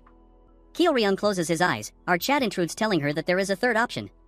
Hearing this, she gets angry, which is clearly visible in her eyes. While she was distracted, he throws Bakesell on the air, telling it to run away. The cat is clearly shocked seeing just what is happening. Following the orders, he instantly runs away. The girl gets pissed, cursing our Chad. In response, our Chad explains the third option, that if the cat runs away, all she has to do is catch it. If she does this, Kyoryong will not be able to complain. As for her, she is having a hard time controlling her anger. She orders her minions to go capture the cat. Immediately they chase after him without wasting a second. Wherein points and Kyoryong, telling him that their plan has succeeded. In the evening, all these turds return, telling the mini turd that they have lost it. She barks, telling them that the warriors of her clan couldn't even catch a single cat. They tells her that by no means is it a normal cat, but undoubtedly a mystic animal. She tells them that she will go to the Wudong sect, so they will capture it and bring it back. Bayang tells Warren that if she is the youngest daughter of the Jagal clan, then she must be Jagal Yohi. Because of her behavior, she is called the Jagal witch, but oh, don't care, all I want is Bayang and our Chad mingling together. However, one thing that stands out is that she is someone who has surpassed the other geniuses in her clan to become a vice division leader. So Warren suggests that it would be better for them to hide their identities for the time being, since they don't know how she will react. And there is something they still need to find on Mount Wudong. They are getting close to each other. Guess the author is feeding my delusional mind. Warren notices that Kyoryong is very sad, so he approaches him and asks him if he is worried because of Bakesell. Top cheer him up. Our Chad tells him not to worry since our kitty is very fast. Looking from far, our waifu looks at the interaction and thinks that our Chad has really changed. At night, in return for helping him, old man brewed 2 huge jugs of wine that he brewed with medicinal herbs. They refuse, telling him that it's not needed, but steal the jugs, gulping the wine like starving dogs getting a juicy bone. Bayang observes their behavior and leaves. As she continues her walk, something grabs her attention. Under the moonlit sky, our Chad is facing Kyoryong. Observing them, she notices that Kyoryong has a good stance, so he must have learned martial arts. As he charges towards our Chad, he remains calm, not making any unnecessary movements. As their sticks collide, Kyoryong loses horribly, but Bayang gets shocked to see just what has happened. Although it was a quick fight, she noticed that Warren had to use the azure bamboo sword on a mere branch to defend herself. Although many say geniuses grow in incredible speeds, this is extraordinary. In the morning, Warren wakes up to see the little turd in front of him. He notices that she doesn't have the cat and proceeds to say good morning to her. With a pissed look, she tells him that she will get the cat no matter what. Our Chad, with a straight face, asks her why she is not continuing the search. She tells him that she has duties to fulfill, however she will come to catch that cat again in the future. As she leaves, our bully tells her to take care. She turns around to ask our Chad which sect he is from. Warren tells her that he is from a small sect that she would never know about. With a frustrated look, she leaves the scene, and our Chad hopes that he would not run into her at the Jagal clan. Moving to her, she is pissed because he is lying to her till the end. She is not dumb, because there is no way a small sect could have that much chi. Aside from our Chad, who has a huge chi pool, even his companion seems quite formidable. If she were to see Bayang fight, she would probably die in shock. She orders her guards to investigate all of them and tell them to find out where they are from, even their family background and what martial arts they use. Hearing these words, everyone present barks, following the words of their master. At Mount Wudong, we see our Chad walking around the forest. He roams around until he finds a pond. Walking across, he reaches the top of Mount Wudong. Watching across, he sees the entire area. Thinking about it, he thinks that the sun sets and another day will pass. He thinks that he cannot stay at this place forever, and at this point he has given up. He meets his peers and tells them to listen to him carefully. He tells them that they will leave completely as soon as the preparations are complete. The turds think their muscles have been stiff for long. As for our waifu with grace, she says that she will pack her things. As they go inside, our Chad sees them. From behind, someone is approaching him fast. It's Kyoryong. He is asking our Chad for help. Our boy tells him to catch his breath since he ran continuously. Crying out loud, he tells our Chad that Bakesell must have gotten hurt, as he shows him his fur covered in blood.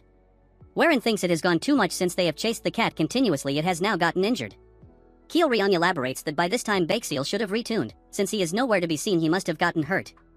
Our Chad was about to leave, but this is too much, so he grits his teeth and asks Kyoryong where Bakesell's territory might be. Kyoryong is confused for the first time, so Warren asks him where he met Kitty for the first time. Hearing this out, he says that he knows what he means, so our Chad decides to help him out. He tells Kyoryong that since Bakesell is like family to him, he will naturally help him out. Using his aerial arts, our Chad storms through the forest, not wasting a single minute. Kyoryong points out the location and they reach a mountain. Looking down, Warren is shocked that his hideout is all the way down there.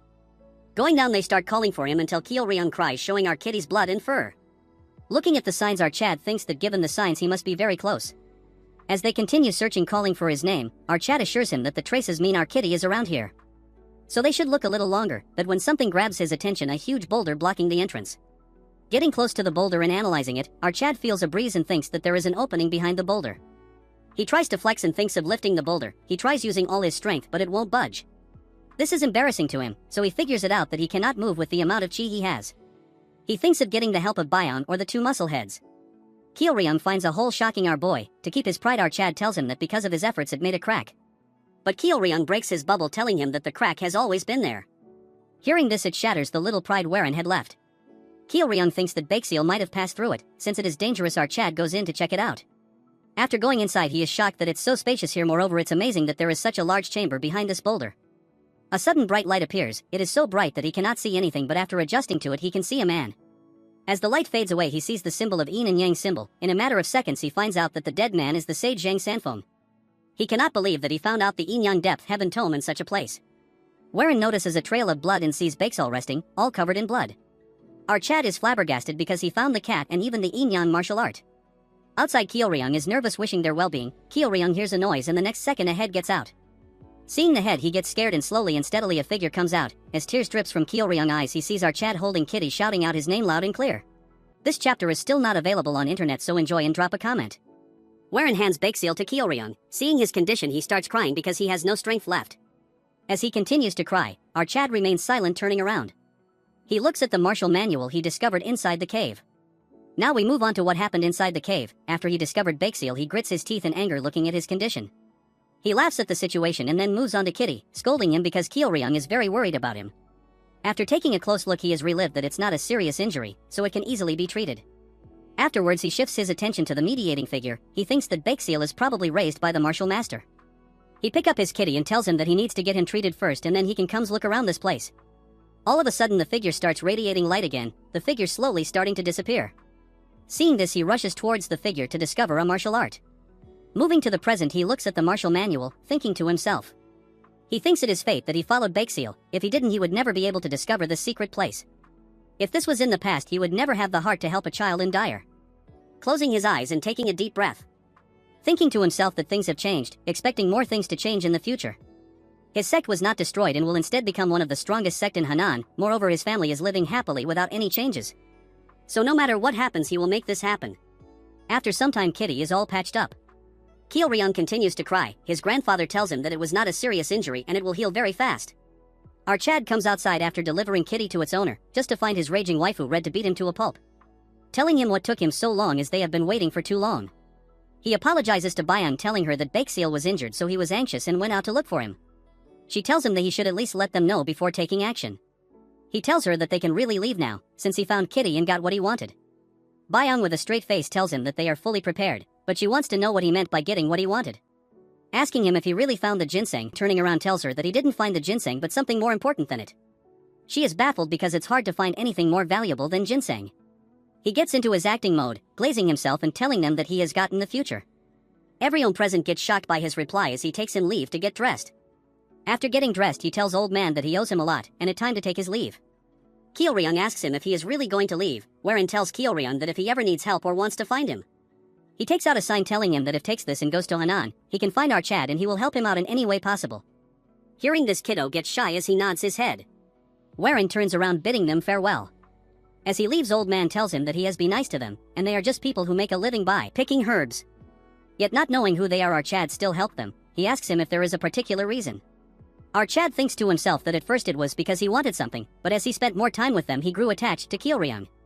Our Chad tells him one word, telling him that it's because he looks just like him.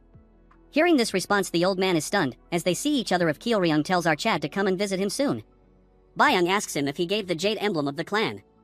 Our Chad laughs, telling her that he has learned a lot from Kyeolryung, elaborating that he is more important than any pack. In a flashback, we see a young Yanhwa introducing herself to our Chad, telling him that she will be serving him from now onwards. She reintroduces, shouting and begging him to take her in. Hearing this, he gets shocked and then laughs, allowing her to serve him.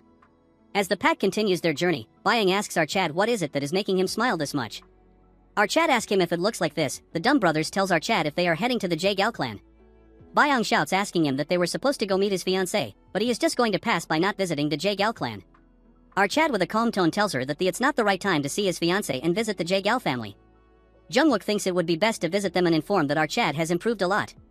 Suddenly the stench of blood surrounds the air, stunning all of them. As they march forward, the party see thousands of body. They are all lying in tomato sauce. Seeing this, our Chad gets pissed. But he composes himself, telling them to not get involved in others' fights, so they straight away head home. Warren turns his horse going the other way around, but he stops all of a sudden. telling them that it seems like he cannot ignore the situation, because the dead body of one of them belongs to the Jaegal family. As the group rushes towards the sound, Byung can hear it clearly. After getting to a certain place, Warren tells them to leave their horses here and walk by foot. The brothers are ready, telling themselves that this is their second fight after the Blood Lion. Archad tells them that rather than going blindly, it's best they should look at the situation first. Jungkook thinks that it is a great idea, but then they come across a stockpile of corpses. Currently his sister-in-law and the guard is surrounded by mysterious people. He realizes that the person beside her is the young master of the Juga family. Warren didn't see him in Wudong, so he must have joined them later onwards. One of the masked figure with a snake mask orders his minions to attack. Hearing this, they charge towards them, but they get saved as an old man takes the blow. The old man falls to the ground and little Shawty gets scared, calling the man uncle. She is scared as fear is clearly visible in her eyes. Warren thinks that this is a tough situation, then he moves to his crew and asks them who the people wearing white are from. Byung has no idea, and so does Namwook, so he thinks to himself that the identities of them is still unknown. Remembering their ornaments like the mask and the white robe, he figures out that this is clearly the White-Green division. That is said to be the most cruel and perfect in the future. This event occurs after a man named Duk Sang obtains a pill of life from the Green Blood Viper, a mythical creature, and ascends to the divine realm. Subsequently, he assembles a group with the Green Blood Viper as their symbol. However, he is perplexed by their attachment to the Jaegal clan. Warren believes that if he possessed any information about them, he could devise a solution. Upon witnessing the bloodbath, he becomes enraged, unable to control his fury. Archad thinks to himself that he's foolish for obtaining the Taiji department Heaven Tome and the Poison Stoneflower. He intends to return home to complete his family's martial arts and alter the future. His eyes turn red, likely due to the new martial arts he's using. Moving to the masked snake, the main leader charges towards Shawty. As he leaps in the air to stab her, before she can react, a figure steps in, blocking the attack and injuring the attacker. Seeing Archad, she's shocked. He reveals his identity, telling her he's the young master of the Young clan. Hearing this, the man pauses for a moment before commanding his minion to kill them. They try to attack Archad, but instantly, his squad blocks all their attacks. The Juga clan turd asks Archad if he's truly Young Warren, and he's heard that he's too unwell to even move around. Everyone starts talking, and Archad tells them to keep quiet since now isn't a time for conversation. The kid wonders to himself how he's changed so much in a year. The snake turd asks Archad who he is. Like a savage, he tells him they might be people who happen to pass by. The snake turd thinks for a moment and tells Archad it doesn't matter and that they'll all die here. Warren is in a tough situation, and they can't win against them head-on. They don't have the numbers advantage over them, but the Jaegals can no longer fight. He needs to ensure everyone gets out of this alive. Byung tells Archad she'll fight, but the turd angers Archad. He tells him he was acting all confident, yet now he's gonna hide behind some woman. Hearing this, Archad gets angry and tells him he'll fight him head-on. The man thinks they're all a bunch of young fools as Archad charges towards him. Byung gets stopped by Namwook, who tells her that the old young masters are gone, so it's best to watch what he does. He charges towards the turd with anger, cursing him a man. Seeing this, he thinks he might not have truly changed. The man believes it's an easy fight as their swords collide. The man tells Archad if this is what it takes to make him this mad. However, Archad is incredibly focused on defeating him, closing the distance and successfully misbalancing the snake. Taking advantage of this opportunity, he lands a lethal swift blow, instantly cutting off one of his fingers. Seeing this, everyone is shocked, even the snake himself. Warren is furious because he wanted to cut off an arm, but he managed to minimize the damage sustained by swinging his arm around even with his vision obscured. However, he then smiles, thinking to himself that he has achieved his goal. Byung is so worried that she wants to rush over, but again, one of the brothers stops her, telling Byung to wait around. As Archad comes face to face with the snake, he tells him that what he needs is a moment of advantage. From now on, it will be a game of luck. He stares him with a dominating look, shocking the snake by telling him to inform squad leader Duk Sang that he himself is from the Hidden Saint cult. From afar, Warren's accomplices are thinking to themselves. Junwook tells Byung that Archad is probably saying something, but he cannot tell what he is saying. Byung figures out that he is using the sound transmission technique. Realizing this, she is shocked because it's not an easy skill to learn. Moreover, she cannot figure out when he managed to learn this. Moving to Archad, he tells Snake Turd that if he tells him all this, he will forgive him, telling him to leave. The man grits his teeth in anger, telling him how can he know their squad leader's name, questioning who he is. Archad is in a tight spot because he is still doubting him despite the fact that he knows the name of their squad leader. Warren takes a second to think, but he does not have that luxury as man hold his sword, telling him to tell him everything clearly. Warren starts telling him that 5 years ago, when the Hidden Saint cult was eradicated by the 3 demonic heavens, he was one of the people present there. Warren asks the turd as he is not one of the people that are trying to revive the cult. Archad boldly declares that he is a man from the Hidden Saint cult. The turd gets closer to Archad, ready to attack him, but stops the sword at Archad's neck. Seeing this, his accomplices call for his safety. The man finds it hard to believe that Archad, who is barely 20 years old, yet he knows the name of the squad leader, as well as about the Hidden Saint cult. The man finds it very hard to believe, but he will believe our Chad if he can answer just one of his questions, asking him which heaven of the hidden saint cult he belongs to. Hearing this, our Chad doesn't make an expression because currently the turd is testing him. According to what he knows from the future, the hidden saint cult right now is a union of 3 groups rather than a single unified group. The sun saint cult, which pursues power over anything else. Then there is the moon saint cult, which pursues religion, and the hidden saint cult, which mediates the group. However, it is not known which group the green blood viper belongs to. It would not be likely for the hidden saint cult and the moon saint cult to make an assassin organization. So it makes more sense if the sun saint cult did such a thing. But he cannot cancel out the possibility that the moon saint cult or the hidden saint cult cannot create one.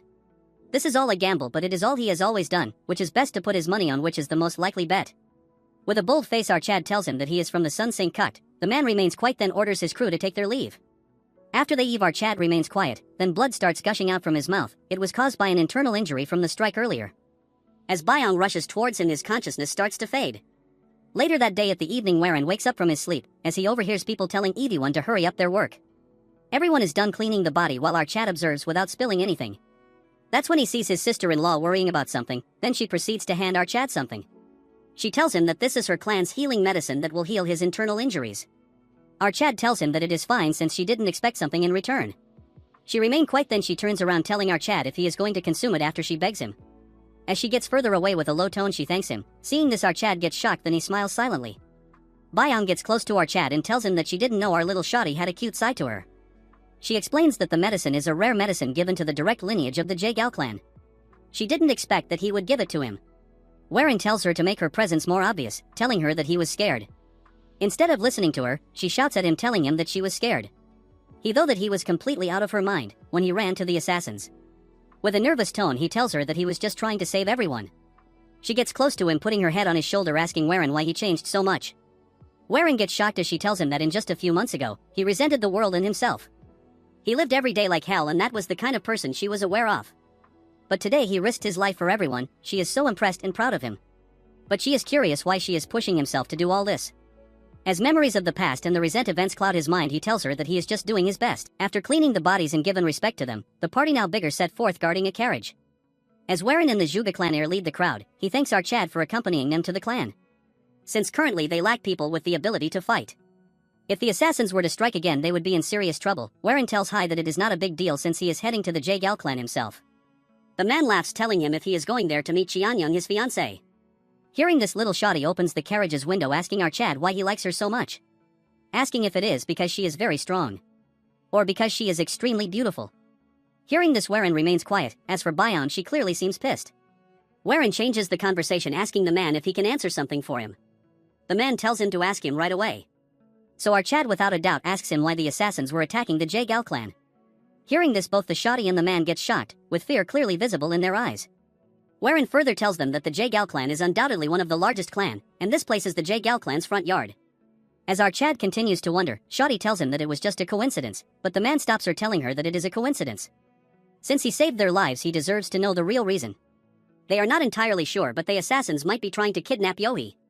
Hearing this, she remains quiet. As for Warren, he asks her what this has to do with her. The man tells our Chad when they killed the guards there was no hesitation, but when it comes to Yohi they didn't harm her in any way. But one thing that is clear is that there is a group bearing bad intentions against their clan. Warren thinks that if they want to kidnap her, there must be something they want in return. The man remains quiet because he is aware that someone has been targeting their clan. But this incident crossed all boundaries. With a serious tone, he wonders if this is because an information unknown to us was leaked. As soon as they reach the Jagal clan, bustling noises as they enter the Jagal clan. As they enter the main residences, our Chad thinks to himself that after a very long time he is going to see her again, his fiancée Chianyang. In his past life, the marriage between Chianyang and our Chad had been arranged before their birth. But they were living two completely different lives. He was someone who was always ill, and she was the one who chased martial arts. As such, they slowly grew further and further away from her. Until finally something happened, but before he could recall this, a voice grabs his attention, telling our Chad to go and meet the clan leader. Warren tells his group to rest and soon he will join them. After entering the main hall, our Chad introduces himself, but before he could finish, the leader rushes towards him and starts laughing. He is really shocked to see what is going on. He is very happy because our Chad looks happy, which is the polar opposite of the last time he saw him. This man is the leader of the Jagal clan, the heaven-ruling sword Jagal Chiak. It has been a long time, and he asks how our Chad's father is doing. Warren tells him that his family is doing great and he has sent his regards. The leader then inspects our Chad's body, telling him that he has great physique, so he must be training in martial art. He with a smirk on his face tells our Chad seeing his current self his daughter will be very happy. Our Chad brushes off his question, as old man tells him that he has taken too much of his time. He says that he shouldn't have taken this much time considering there is someone waiting for him. As our Chad was taking his leave, the leader tells our Chad they have another guest who has arrived, and since they are of similar age it might not be a bad idea to have a conversation. Warren says that he will keep this in mind. As he takes his leave, the atmosphere of the room turns dark. Old man gets serious, asking the man what had happened. As Warren leaves the main hall, he wonders that he has met the clan leader and all that is left is to meet his fiancée. As he approaches the yard, he notices two men conversing. The man insists on meeting someone, but the guard denies him entry. Taking a closer look, the man instantly recognizes our Chad. This turd turns to our Chad and makes a look as if he is superior to our Chad. The man leads his hand, introducing himself as someone from the Songchun clan. As if we care, we will call him Minion. Warren, after taking another look, figures out that he is the guest. Our Chad asks him if he is here to see Chongyun. As expected, the man says he arrived here first. As our Chad grips his hands, he tells him that he has heard many things about his clan. Then moves on to telling him that he is here to meet the lady that is fiancée even before he was born. Hearing this, the man gets poised, telling our Chad that he has heard news that he has rather been sick. Before he could finish, a man asks them if they are here to meet Chongyun, and she is probably in the courtyard right now. As they were approaching the courtyard, a sword flies past them that they barely manage to dodge. Warren gets shocked when he sees her facing a guard. The man loses the fight and she sheathes her sword, finding it extremely boring, looking aloof. This part starts in the future, where a bunch of ants for no reason are shouting the name of the Snowblossom Blade. What do they think this is, a weekend concert? One turd shouts that the Snowblossom Blade of someplace has returned with the head of a demonic human. One simps tells the other one that it's hard to believe that the J Gal clan produced such a prodigy, and even heard rumors that she is crazy about martial arts. Then one of them says that her name was J Gal Chianyang. Still, I prefer the red-haired baddie. From afar, someone else was spotting her. It was no one other than our Chad. As he continued to stare her like crazy, she noticed him looking his way. As they continue to stare at each other, we move to the future. On the present, she is sparring with a side character, as our boy tells us the viewers that thanks to the efforts she put into training, she received her flashy title. As such, in the future, she became one of the 3 strongest female martial artists at the age of 40. Looking at her current condition, she has surpassed our Chad in term of swordsmanship. The senior simps runs to her like a dog, calling her name. He greets her, telling her that it's been a while, but she remains quiet until she asks him why he is coming here so often. The simps tells her that it's because he wanted to see her. Hearing this, she tells him to stop this drama, since she already has a fiancé, and just compare faces for once, dude looks like a malnourished Dwayne Johnson with hair. She notices that someone else is waiting for her. Realizing that it is our Chad, she gets happy, rushing towards him. Standing face to face with him, she asks him if he really is our Chad. Warren greets her, telling her that it's been a while. She asks him how he is here and if he is healthy now. Our Chad happily tells her that he has recovered recently and currently he is touring the lands. He just stopped by the clan to see her. She remains quiet for a second, then asks him if he is going to stay for a few days. R gets taken aback by the question, then smiles, telling her that he intends to leave early morning tomorrow, and they proceeds to say that he is here just to see her. As they remain quiet for a few seconds, he tries to tell her something, but for some reason he tells her that he will talk about this tomorrow, and tells her to finish her training. As she remains quiet, our Chad takes his leave. Meanwhile, the simp is boiling with anger. Now what he will spout the dialogue, "You are courting death." At night, as our Chad was minding his own business, a busybody came in front of his room, and with no manners, this turd enters the room. Our Chad, not paying attention, asks the ugly simp what it is that he wants to talk about. As the ugly simp sat across our Chad, after waiting for a few seconds, he tells our boy that he is in love with Chianyang. Our Chad gracefully tells him that his words are very bold, but this trash gets even more pissed, asking him if he really wants to marry her. Dude thinks he has an opinion, but he is just a 2-chapter character. Our Chad realized that he has no manner, but this retard laughs instead, telling our boy that our second waifu loves martial arts. As a result, she seeks power. Even if she did, that is none of your business. Then he gets up, showing his strength, telling our Chad that he is weaker than him. According to this logic, if an old uncle is stronger than he can get his girl. If I continue speaking, you guys will leave. He brags how he has been making a name for himself, but I will skip his blabbering, it's trash anyways and boring as well. He degrades our Chad, calling him a deadbeat because he just recovered recently. Since our Chad is matured, he remains quiet. Meanwhile, this trash continues to blabber that our Chad doesn't love her and whatnot. Hearing this, our Chad gives him a cold stare. Seeing this, he gets back, pushing his ugly hands away. Our Chad tells him that if he is done blabbering, he can take his leave, since he has no time to waste on him. This pisses him off even more. He has a bottle with some dark fluid behind him, don't know what he is going to do with this. As he prepares to leave, he tells our Chad he is going to regret this. Our Chad thinks to himself that judging from his eyes, this turd is going to create a lot of problems, so he might really have to use the secret manual faster than he has expected. All of a sudden, another busybody enters the room. This pisses off our Chad until he sees that it's Yohi, all dressed up. Seeing her in this attire, he gets shocked, asking her what brings her here. She gets polite, asking him that she heard that he is going to leave tomorrow. Our Chad thinks to himself that now she looks like a proper lady. Smiling, he thinks it's funny that he saw a completely different side of her in Mount Wudong. Our Chad tells her that a longer stay might interfere with Qianyang's training and he has matters to attend at home. She unrests our Chad, then take a 180 asking him if he is really going to marry his sister. She gets read what is happening is dude going to bag 2 sisters. Our Chad is exhausted because everyone is interested in his marriage. The next day in front of the gate everyone is here to bid had farewell. They wanted our Chad to stay a few more days but he cannot. He has given his greeting to his fiancée, now he is going to take his leave. The guide tells Qianyang that it is quite disappointing. Our Chad asks his fiancée if they can talk privately for a moment, but a busybody starts barking. It's that Simpson. Without saying anything he formally introduces himself and then requests a duel with our Chad. We are back with another part. Don't comment short tell that to the makers. Why are the chapters so small? As the ugly Barbie stands face to face with our Chad, hearing this Yohi and the assistant is shocked but waifu remains quiet, not reacting. Then she tells the turd that he really is shameless. Guess she forgot the word ugly. With a cold stare she tells him that he is stupid because he is asking a duel with someone who has just recovered. If she truly wishes to fight then he should act properly. And pick a date ahead of time. This nobody thinks he is cool. I guess you guys are getting annoyed like me. He smirks, telling her that how can it be shameful to challenge a heir of a martial clan to a duel. Then this nobody boasts that he was merely trying to witness the renowned soaring dragon emperor of the Tianzhong clan. He then comes up with an excuse that since our Chad was leaving, so he had to grab this opportunity and do so otherwise. He thinks behaves politely asking our Chad if he will accept it. Warren looks left and then right, noticing how the crowd is discussing about what is happening. Our Chad realizes that he is trying to humiliate our Chad, but what can you guys expect from a 5-character chapter? Our Chad has realized that his body has yet to fully recover, but he cannot stand back as he looks at his group. The 2 muscleheads are super confident. As for Byung, she is worried. Namlook from his expression tells her that he should show him clearly that his sword has recovered. Our Chad laughs, then asks Byung if she is not going to stop him from turning him down. She tells him that he has yet to recover from his injuries after fighting the assassins. This is what she wanted to say, but she gets closer to him and with a confident face tells him that she knows he will accept the duel anyways. She comes forwards that she is aware that what he will do is best for the Tianzhong clan. As a member of the clan she will gladly follow the path he walks. Okay, enough yapping, wife her up right now. Since she believes that he will accept the duel and win. Hearing all this Warren gets shocked, then he remembers the moment that has and thinks that she might have changed a little.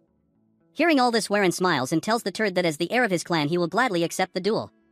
As they get to the arena, surrounded by the crowd, Yohi tells them that this is a friendly duel and they may use chi, but lethal moves are completely forbidden. If one loses the grip on their sword or if the sword break they will lose the duel. Additionally, the destruction of one's sword due to the inability to endure more chi shall also count as loss. The turd thinks that the situation is advantageous to him, since our Chad is barely able to manipulate chi due to his internal injuries, so this nobody thinks that he will take his time and play with her. Warren speaks, telling her that a duel is boring on its own, so there should be wager. This take aback the turd and our Chad tells him that the loser will never step foot again. Hearing this the trash sighted immediately agreeing to the offer. Then starts to shout that our Chad won't be able to come to the J-Gal clan again. Warren laughs, telling him that a wager must be honored. Hearing all this Yohi gets shocked, thinking that it was a smart move, since if our Chad wins the turd cannot enter the clan again, but if he loses he will still be with Chongyang, so it's not a problem. It's impressive since our Chad thought of such a plan in such a short amount. The assistant tells both of them to take their places.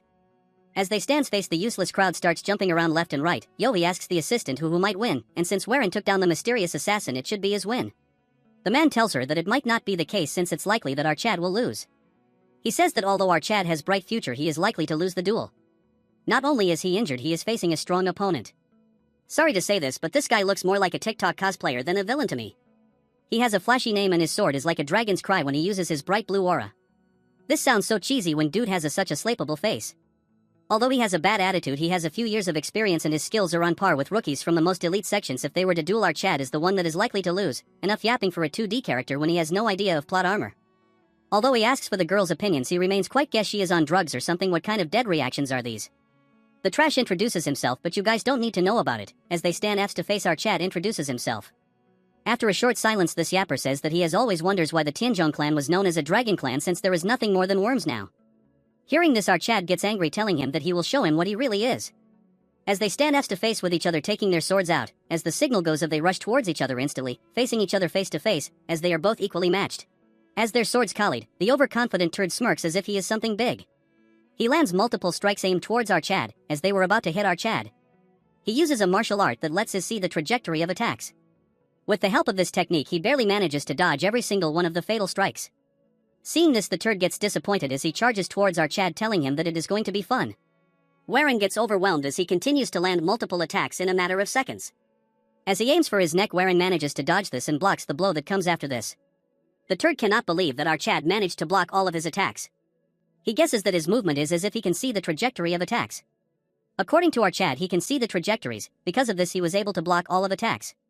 This level is the inside one gains when she begins to affect one's eyes. It is a level he shouldn't be at, yet he is able to use it, guessing it might also be because of the old man. The trash mocks our Chad, telling him that he is as fast as rat. As for our guy, he is still catching his breath because of the injuries, and a technique beyond his limits. The confident turd stops, telling our boy if he can block this as well. His sword gets laced with a blue aura so bright that it engulfs the entire arena. He is using the mighty Azure Cloud sword. Even Warren is shocked just by the release of the technique. Ugly Mutt tells our Chad to come at him with everything he has. Hearing this, Warren releases his aura and vanishes instantly. As the turd uses the Azure sword, our Chad uses the Soaring Dragon Emperor sword. As their swords come in contact, it causes huge vibration all over the arena. However, Warren has been grazed. Seeing this, the trash starts mocking the Tianzhong clan, saying if this is all it amounts to. Warren takes the attack head-on, and this nameless Barbie uses his secret move. As the dust settles, we can see Warren injured and barely holding his ground. Everyone in the arena is shocked by what is happening. The turd has gone crazy because he intended to take one arm, but our Chad even blocks that secret move of their clan. Warren uses a piece of cloth to wrap his hand around his sword, telling the trash to charge towards him. Hearing this, the nobody acts up, telling our Chad that he has never liked him from the start. Bikaju has been acting as if he knows it all. What kind of hypocrisy is this? He says that he had thought of punching our Chad, but now he will just crush him as he uses all of his powers. Yohi says that this is no ordinary duel anymore and needs to be stopped. As she tells them to stop this, the mad waifu continues to watch the battle in awe.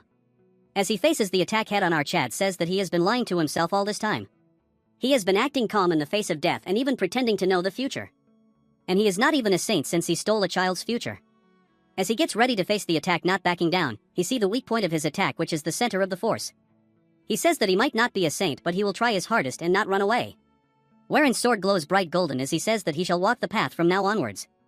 The useless character gets angry for the I don't know how many time. As he launches this cheaper version of the spirit bomb, our Chad says he will show him why his clan is known as the Clan of Dragons.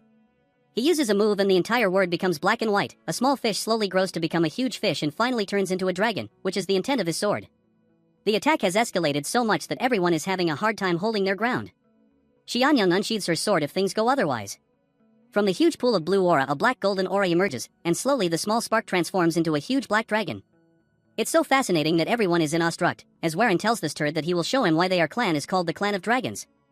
As our Chad launches his attack, they both give it their all, but our Chad's black aura starts eating away the blue aura of the turd. The turd is shocked because our Chad is engulfing his blue aura, as he was getting overwhelmed. A hand grabs onto the energy, dissipating it instantly. It's done by no one other than the clan leader. The old man laughs, telling that he has no choice but to intervene. He says that it was a great duel, but it ends here. He says that if it continued, someone would have died. Hearing this, the trash starts crying, telling him that he has won the match. If he hadn't intervened, he would have easily won the match. The old man gets pissed, telling him how he thinks like that, since he clearly remembers that if the sword fell or broke, it would be deemed a lost. This turd is in denial because all of this doesn't make any sense, so he says that it's a hex. Since he has to save face, he says that our Chad cheated, because in the beginning he was barely holding his ground due to his injury. But all of a sudden he had a sudden outburst of strength, accusing our Chad of using magic. Xianyang intervenes, telling him to have some shame and not be a common enemy. Telling this turd to leave her house right thus instant. Reminding of the bet they had made, as this trash starts getting death glares from everyone in the clan, he remains quiet. With that ugly face, he managed to survive 5 chapters. As he leaves the stage, the old man says that the turd's clan has fallen down if a child like him exists. The old man laughs, moving on to our Chad, telling him that it was a great fight. He says that he was really surprised by the outcome, since he just recovered, yet he has grown this strong already. That's why he had no choice but to intervene, because he cannot afford to pay homepage to the turd's family while fighting. Warren says that he is praising too much. That's when our Chad realizes that he is bleeding from his mouth. As he quickly starts to wipe it off, old man says that he cannot leave the house in this condition, so he must stay the night and leave tomorrow. He wants to talk to him more, but for now he should rest. As our Chad returns to his crew leaving the grounds, he laughs, telling that the Tianzhong clan has given birth to a real dragon. That's when he realizes something, that his hand are bleeding. He figures out that this happened when he tried to stop our Chad's attack. Just this fact excites him. He calls the guide, telling him that he has to start his plans sooner than he had expected. As the man agrees, the scene shifts to the night where our Chad is all bandaged, all while flexing his 8 packs. Looking around his body, the scars have increased a lot. That's when he hears a knock. As the person enters, it's no one other than our waifu. And she wants to have a conversation with him. At night, a figure enters our Chad's residence. It's no one other than our waifu Changyun.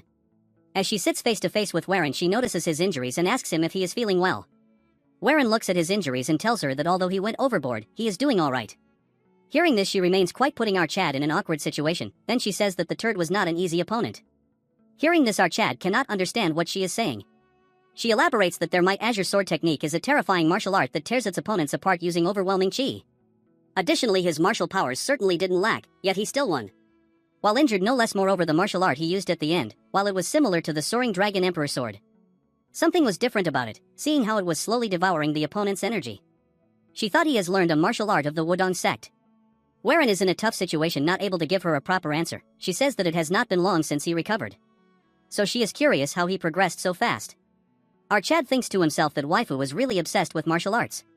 As he thinks something and laughs. She wonders if she has talked too much. She then asks him that he wanted to say something to her. With a laughing face, he tells her yes and says that after recovering and training in martial art, he has a new goal in mind, but becomes serious, saying that he might have had it from the start. That is to protect his clan and family. In order to do so, he will do anything it takes. He laughs, telling her that she must have similar goals. As she remains quiet, he says that her desire is to get stronger, and he hopes she will be more free in order to achieve her own goals. She cannot understand what he means, and he says that it is believed that he will become an exceptional artist. As such, he doesn't want to get in her way. Hearing this, she turns black, asking him if it's because of another woman. With grace, our Chad disagrees, telling her it's not the case, since they don't love each other. She loves martial arts while he loves his family and clan. That's why he wishes that she lives her life the way she truly wants. Hearing this, she remains quiet for a second, then tells him that she has a wish she would like to fulfill. This shocks our Chad as they move to some other place. Standing under the moonlit training ground, they are facing each other. Warren is surprised that she wanted to have a duel with him. As they get ready, she tells him that one can learn a lot just by clashing blades. They can learn about what the other person is thinking, as well as what they want to say. And this is her answer to it. Hearing this, our Chad laughs and says that he agrees to it. As they collided swords, not one of them is getting pushed back. After multiple exchanges, both of them are enjoying. They exchange multiple strikes and both of them actually seem to each other's company. As they continue to clash the moonlit floor, our Chad bids her farewell. The next day, as our Chad bids them farewell, Yohei is very angry and the rest of them are fine. As Warren was riding his horse, he turns to see Chongyang watching him leave. As she looks at him and smiles, man, she looks human for the first time. As our Chad departs, we get a look around of the entire Jaegal clan, and on the training ground their swords are buried across each other. We move to an inn on the outskirts. Inside, the two turds are drinking while our couple watches them. Jungwook is drunk, asking our Chad when he trained so much, then asks him what were the moves he used. He tells his brother that the last one was undoubtedly the Soaring Dragon Emperor sword. Namwook tells him although it was the same technique, there was something different about it. Hearing this, our boy gets nervous, telling them that he has been with them all this time, so there is no way he could have practiced something on his own. Our Chad is also confused, telling him that it was indeed the Soaring Dragon Emperor sword. However, as soon as he ran out chi, the Taiji Heaven Arts interfered, the Soaring Dragon Emperor sword that suppresses the opponent with overwhelming force in the form of a blue dragon. Combined with the Taiji Heaven Arts together, they became a style that consumes the chi of the opponent to suppress them. Of course, the Jaegal clan had managed to stop it, but if he has greater mastery over the Taiji Depth Heaven Arts, it would have devoured even the Jaegal clan head's chi and grown to an uncontrollable size. Our Chad thinks to himself that if he combined the Soaring Dragon Emperor sword, the Azure Bamboo sword combined with the old man's chi. As he was deeply thinking about all this, Jungwook tells everyone that he has understood quite a bit and awakened through this duel. As for Byong, she is staring right at our Chad, who is lost in a trance. In her mind, she thinks about all the events that have recently occurred with him, saying that the Tianzhongyang clan becoming the greatest clan in Hunan is a possibility. Man, oh man, I want our boy to wife her up. As she gobbles up her drink, she says that she must strive harder so as to not fall behind the young clan leader. No one would have believed this a few weeks ago. This drunk talkative turd says that no one would have thought that the young clan leader would defeat the flying blood demon and get the flower, as well as the azure cloud, and day by day he is growing. From above, someone was observing them, going back into a room. The man says he has something, while a mysterious figure is blabbering about sorcery and whatnot. The turd gone crazy as he scratches his fingernails on the table, all while blood is covering smeared all over the place. Seeing this, the man is nervous about what he should say. Moving back to our Chad squad, they are marching forward so fast that the horses have become tired. Seeing the horses in this condition, Byong tells him to slow down before the horses die out of exhaustion. Our Chad stops, telling her that he must be too eager to see his family. She tells him to calm down a little. She warns him, saying that if he rushes things too much, he might lose something more important. Warren tells him that he is right, shifting the topic, telling them that there is a small spring there, so it's best to rest and feed the horses. As they were resting, our Chad without any rest starts training. As for the turds, they got right into drinking. Jungwook tells them that it seems like the young clan leader was preoccupied with martial arts, which is a good thing, but this phase won't last forever, so missing this chance to break will hard to break the wall. As our Chad was meditating, he notices some energy fluctuations and spots some enemies, telling them to reveal themselves. In a matter of seconds, hundreds of them appear themselves. Seeing the sheer amount, they get shocked. Bayang thinks at first that they are bandits, but then realizes that no bandit group would have such a large amount of chi. They all get ready for battle as one of them asks them as they are the assassins they previously fought. Warren says these people don't seem to be same people. They aren't wearing the same masks either. But it's surprising that assassins can really have such an aura. This aura is something close to the orthodox. Among them, one of them with a scary aura, the man has gone crazy at the turd he fought back at the Jagal clan. Seeing this, our Chad and squad has gone crazy as the crazy turd he has gone even more ugly. Welcome back, guys, to this long-lost manhwa after a long hiatus. This part starts with the crazy turd releasing dark ominous aura. Looking at their weapons, Warren realizes that they are from the Songchun clan, and what worrying is that they are not even trying to hide their identity. Warren asks him if he is doing this because of what had happened at the Jagal clan. He tells our Chad to keep quiet, stating that our Chad is clearly a demonic arts practitioner. Other might not be able to sense it, but he can, and he has come to slay our Chad. What a load of crap, as Moyang tells Warren that looking at him he is not in his right mind. His mind is unstable, his veins are bulging, and his inner chi is in turmoil. He has clearly fallen into chi deviation. Warren tells him that he has clearly lost to him once and there is no point in them fighting. He starts laughing, saying he still doesn't understand the situation. They had poisoned the spring water as they realizes that their inner chi is not moving. What he did is lace the water with gentleman's poison. Warren thinks this is disgraceful, as threatening them was not enough, he also used poison, asking him how he had guts to call him an orthodox martial artist. This crazy turd tells him to shut up, saying that to slay a demon he would do far worse things. Telling Warren he has no idea how much pain he had to endure to reach this level of cultivation. He then starts shouting about how he has reached this level of cultivation not to lose to trash like Warren. Namwook says that the situation is not right since they have all drank from that spring. Judging from their approach of dozens of warriors and this turd in a state of chi deviation, they are clearly determined to kill them. Setting aside this turd, they still cannot win this battle without chi. They tell Warren that they are his guards, and as they move forwards they say that there is no way that he will die before them. Our Chad remains quiet for a moment and tells them no, telling himself that no one will die today. Before they can say anything, our Chad unlocks his demonic chi, which envelopes his dantian. As the turd continues to shout, our Chad is facing difficulty since this is the first time he has drawn out his own chi. His current chi is so domineering that it is equivalent to 60 years of chi. Even if he loses focus for a moment, this power will consume him. He commands his minions to attack our Chad, saying that their clan will personally purge the demon. As they charge towards him altogether, Warren thinks he needs to end this quickly and swinging his sword fast. He finishes multiple of them in a second. Before they can react, he is run around with super speed, finishing them as if he is cutting through butter. As he charges towards the turd, multiple minions come forth as they manage to dodge his charge and trap him in a formation. Inside the formation, Warren is having a hard time since it has slowed him down. The turd call our Chad weak, and whatnot, dude forgot it's literally a 1 versus 100. Although he can still hold it off, the demonic chi is slowly consuming him, so he has to shake it off right now. That's when he hears a voice, and it's Moyang getting hurt. Just seeing it, our Chad loses its mind. Charging towards them with extreme speed, but the entire squad of minions jump on top of him. And taking opportunity of this, the turd charged in the air, planning to end everything. But all of a sudden a red aura glows bright, as Warren uses the heavenly lightning ascension. Even from far the attack is clearly visible. Looking at it, Moyang is shocked because it was definitely the heavenly lightning ascension. Even she can barely imitate the advanced sword art, so she cannot understand how he managed to pull it off. She asks the other if they are okay, and they can barely keep consciousness. As they get close, the chi is still bursting out from the place, and one of them says that the shockwave didn't reach them. Moyang says that it is because Warren managed to control it just before the end. But currently he is still not moving an inch. As he wakes up, he finds himself in another place, shocked by what is happening. As he is in an empty world with water on the ground and everything else white. Our Chad forgot that he ended the battle and thinks that Moyang and his two sidekicks are still fighting. The blue calm sea turn red all of a sudden and starts pulling him in the department of some demonic place, probably his inner demons. Moving to the other side, Moyang thinks something is wrong and the person in front of them no longer their lord. She cannot understand what that is, but she just cannot move freely using the lord's body. Jungwook tell them there is nothing they can do since they cannot use their inner chi. Hearing this, Moyang shouts, saying that they just cannot stand by. That when all of a sudden our Chad start moving, but it is as if someone is controlling him and getting closer to the turd. He charges his sword towards the half-dead turd. As for Warren, as he was sinking deep, a figure pushes him up, and it's Yanhwa. That when Warren regains consciousness, only to find everyone jumping on top of him trying to stop him. Moyang tells him to not let himself be controlled by the power. She tells him that he must overcome it. He himself had said that he wanted to protect his family and make the Tianzhong clan the greatest sect of all.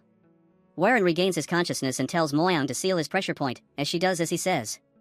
He instantly loses his consciousness, falling into her arms. The old man warns him, saying that the next time it won't this easily.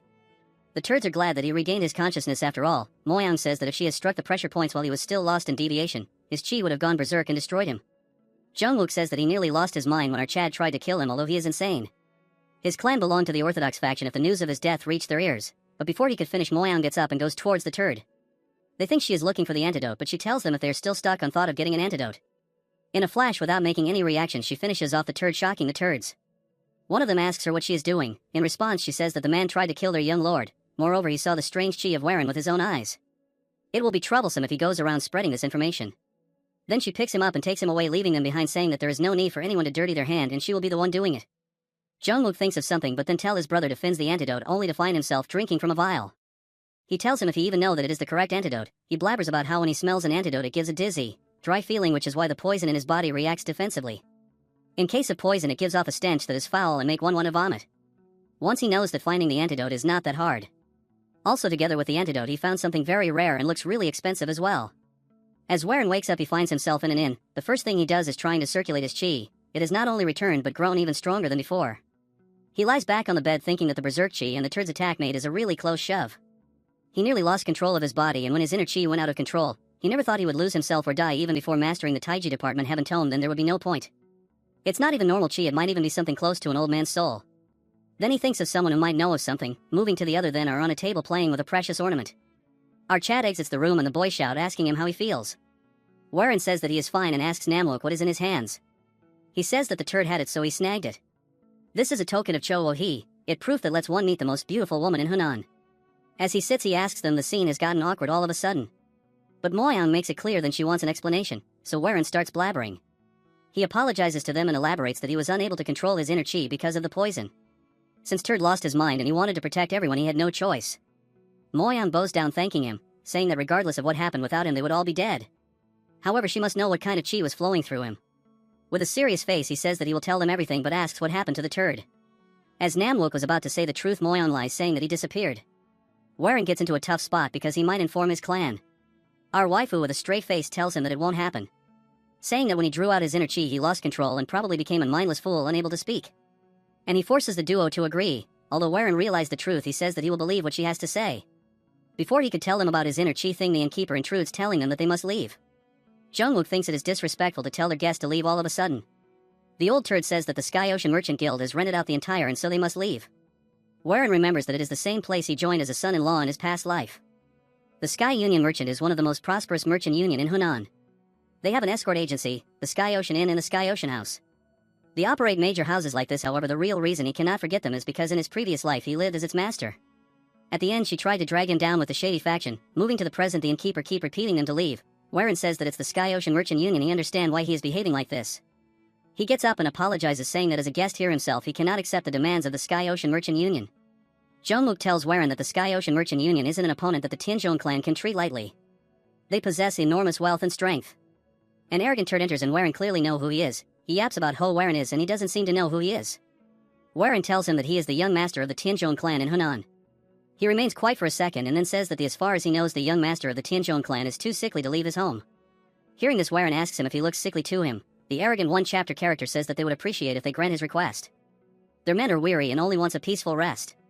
As this, nobody charges towards him, saying that as a fellow martial artist he must know the hardship.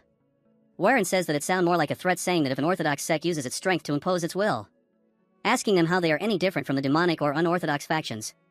The turd starts cursing him. Hearing this, Warren laughs, saying that the Sky Ocean Merchant is really powerful, that a mere union martial artist dares to raise his voice against the young lord of a martial sect. He gets more aggressive, so Warren says that if they want to stay in this and they should settle this according to the laws of Jianghu. He agrees, telling him to come outside. Moyoung asks him if he is really going to fight. Warren says that if he backs down now the reputation of the clan will go down. If he lets a mere minion intimidate him, people will think they are weaker than a merchant union. This became unavoidable the moment the Sky Merchant Union mentioned the Tianzhong clan. It is something that cannot be avoided. As they go outside and the turd charges towards him, Warren easily dodges his attack. As he continues a barrage of attacks, Warren doesn't even unsheath his sword, but his sword is extremely slow in his eyes. Even the outsiders think that his sword cannot even reach our Chad. And in no way does he look sickly, so the rumors about his health was a total nonsense. Warren unsheathes his sword and ends the battle in a single strike, when a voice tells him to stop. From a caravan someone comes down and everyone shows respect. The figure is none other than Won Kyung, the daughter of the Sky Ocean Merchant Union Master. And more importantly, his wife from his previous life. But he cannot understand what she is doing here. She introduces herself, saying that she didn't expect to find a hidden dragon within the Tianzhong clan. Warren introduces himself and she gets close to him, inviting him to a meal, which stresses him out. Because in his past life he has some horrific moments with her and tells her that she appreciates the invitation but he has matters to attend, so he must decline. She gets pissed, closing her fan, saying that it was a pleasure meeting him. Though as she leaves she tells him that she has a feeling that they will be seeing each other quite often. As she leaves, Moyang is impressed that he not only defeated a martial artist easily, but also refused the invitation of the Sky Merchant Union's daughter. The turds though are going crazy since she would have offered good wine. Warren tells them to eat quickly and leave since staying here for long would not be good. As they eat, Warren's legs start shaking as he is clearly shocked. Moyang tells him if he is alright since he met the lady. Warren says that he is fine and then gets up, saying that he needs to clear his mind through meditation while sword training. She thinks of accompanying him, but he says he will be going alone. As he walks through the streets alone, he thinks of the sweet moments he has with her, and how she colluded against him. He thinks about it and gets crazy, telling himself that it is over. That's when he sees a commotion, looking at a man with a dog called Gochiok. From far, Warren observes the situation and wonders how this turd managed to come all the way here. And something is clearly wrong with that rabid dog of his. He shouts, telling him that if he hands over the thing he wants, he will leave quietly. But if he keep denying it to the end, it will cost him his life. But he is just confused, asking him how he will give him something that doesn't exist. This turd then brags about how his dog can smell a prey from 50 kilometers away. Since it is a black wolf, the fact that it came here means he has it. Warren realizes that the black dog caught the scent of the demonic poison stoneflower and followed it all the way here. But he cannot understand why they are approaching that man when he has the demonic flower. The man says then he has no choice but to kill him. He orders everyone in the area that he is the young master of the serpent dragon sect of Hubei. If anyone is able to catch the man, his sect will personally reward them. Hearing this, almost half of the people draw their sword. The man had enough and tells them that when they meet the king of hell, that they were killed by Zhongseek. Warren is in a dilemma because the name sounds all too familiar. The man looks like a vagabond, yet he carries himself with refinement. That shows that he is clearly a descendant of a reputable clan. As the man charges towards the bunch, he slays half of them in a second. Seeing them getting overwhelmed, the man gets pissed. As he was battle one of his minions, he sneaks and attack, injuring his minion himself along with the guy. The man gets more pissed about the fact that he injured his subordinate that even the demonic cult would no go this low. The man thinks it alright since they are in the middle of orthodox and unorthodox factions. The man gets pissed. Although injured, he starts exuding in black aura, wherein finally realizes who the person in front of him is. He thinks he is dumb to not remember Jang Suk right away. In his past life, he was called a hero against the demons. The last disciple of the late hidden saint cult leader who was eliminated by the three demonic heavens. Though he walked the path of the demonic arts, he upheld the chivalrous spirit, earning that very title. In the later years, he would grow so powerful that he would rival Hei Kyoryang himself for the title of the strongest under the heavens. Warren grips a piece of rock, telling himself that for such a man to die here, in a foreign land, just because of something he took. As he was about to die, the stone flies right past him in blazing speed, stopping him from attacking. He asks who did this, and Warren intervenes, saying that they should stop right now. At first he suggests Warren to move away quietly, then realizes that he is the one who defeated that 2-chapter character earlier. He tells Warren to step aside since he has nothing to do with it. Warren says he does, as he tells John that he looks exhausted, so he will lend a hand. The man gets ready, saying that does the people like them in rank really have to draw blood? The crowd stands still when one yapper says that Warren is the heir of the Tianzhong clan who dueled them earlier. He explains to the bystanders that how Warren saved Zhang from dying when his two minions enter the scene. They cannot understand why he is fighting again, and the title of Sword Demon is suiting him too well. Jungwook tells his brother that it is better than watching. He elaborates that most people kept their mouths shut, afraid of the serpent dragon sect's background and influence. But he chose a different path in Jianghu. It is called the path of righteousness.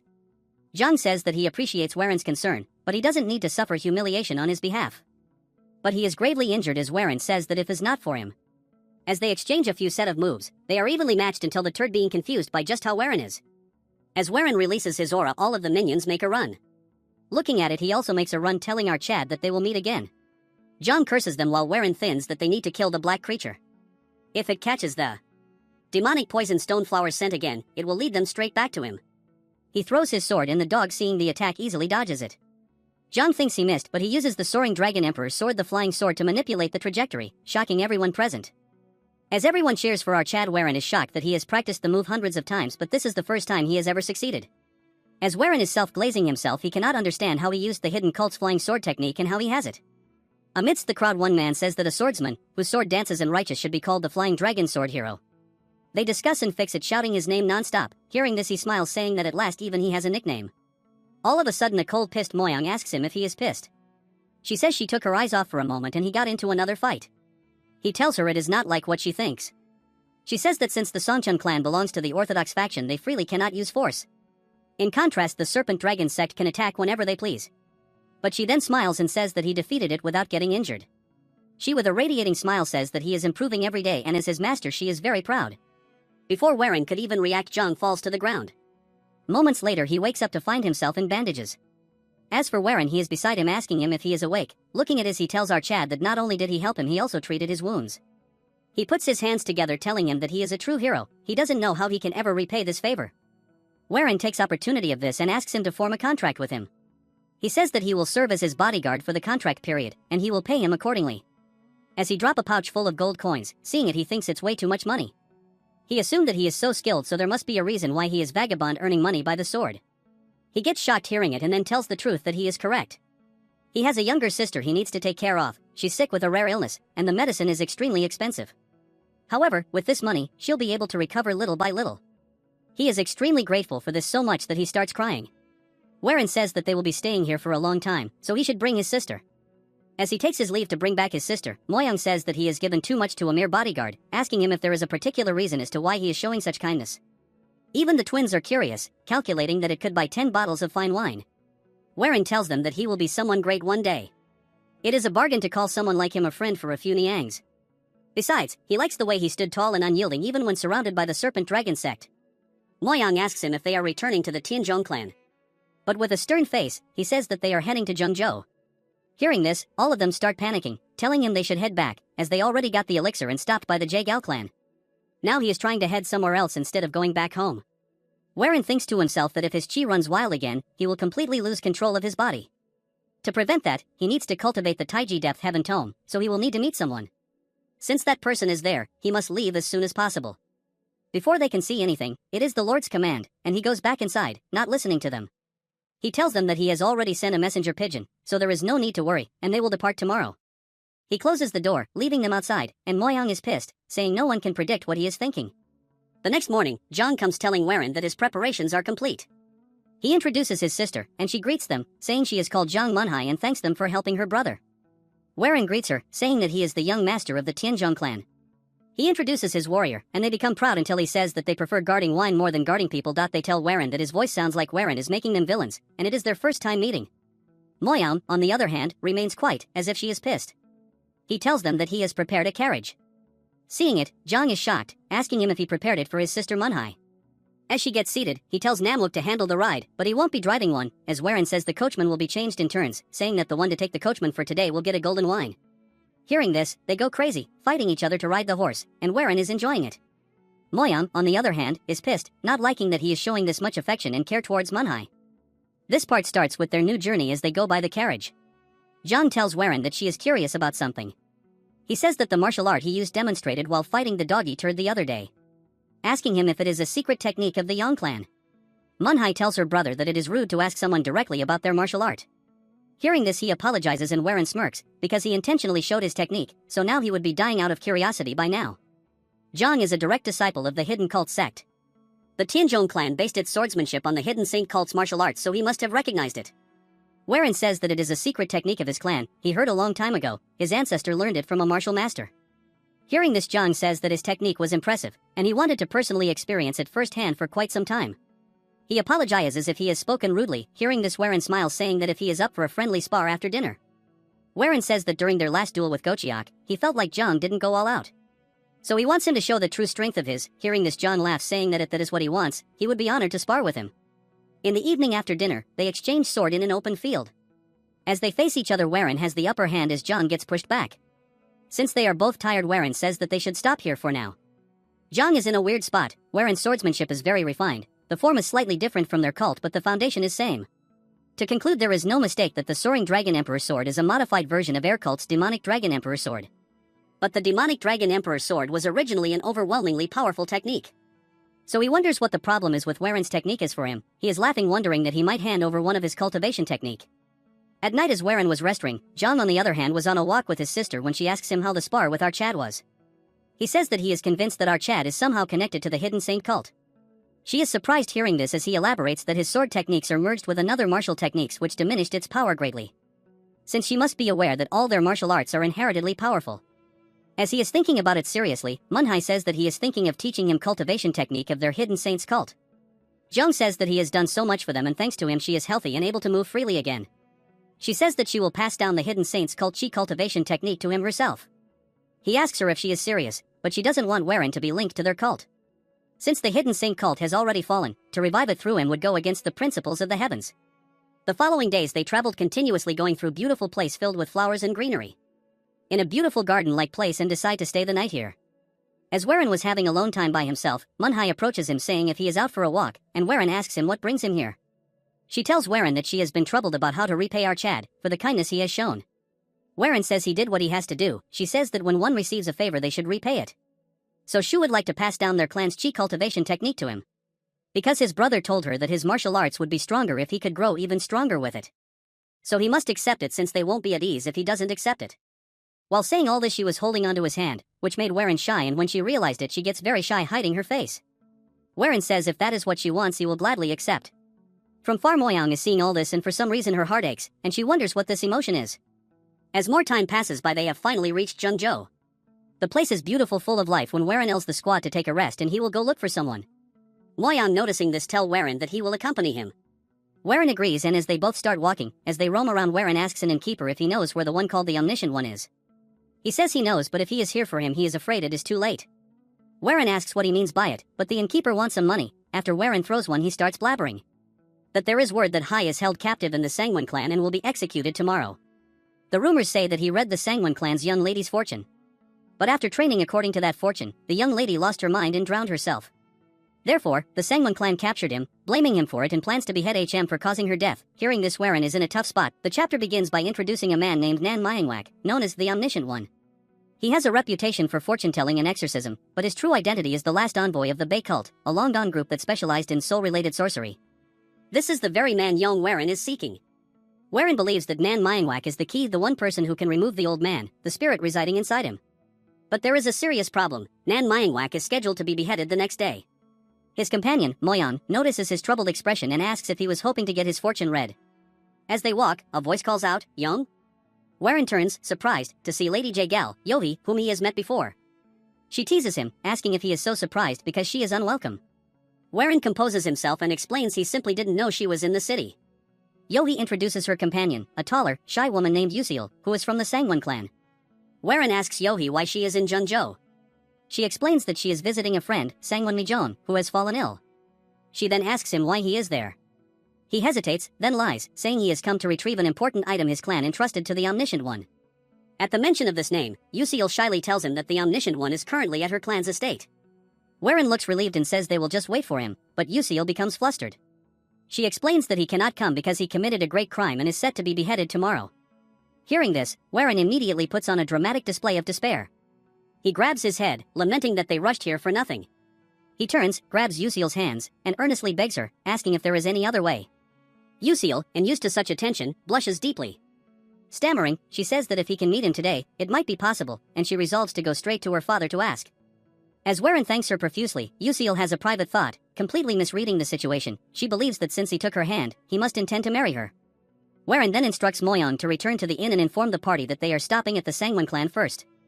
Yusil leads Warren to the massive Sangwon estate, which Warren notes is twice the size of his own. Yusil runs ahead to speak to her father.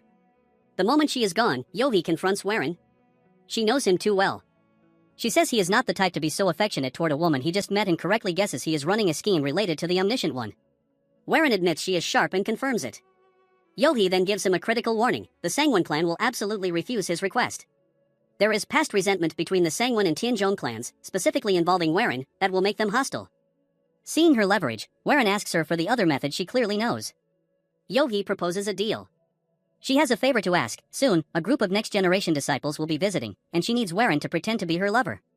Warren is shocked, realizing that a plan he knew about is happening much sooner than expected. He agrees to help her. In return, Yohi tells him the secret to moving the Sangwon Patriarch. Following Yohi's plan, Warren is granted an audience with the Sangwon Patriarch, Sangwon Byakan, and his wife, Hyangyo. The Patriarch is immediately cold, remarking that Warren is the spitting image of his father. He asks why Warren is there, and when Warren asks to see Nan Myangwak, the Patriarch refuses outright.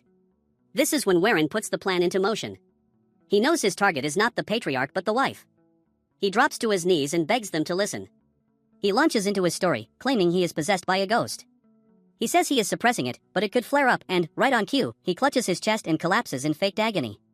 The reaction is immediate.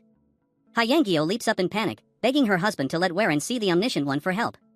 The Patriarch tries to dismiss her, saying it is his jurisdiction and muttering about Warren's father and his own former wife. This enrages Hyangyo. She yells at him for taking out past affairs on a young man and for being petty. Terrified of his wife's anger, the Patriarch instantly gives in. Alright, I'll permit it, he shouts, ordering his chief to take Warren to the prisoner immediately. Warren, still on the floor, hides a small, satisfied smile.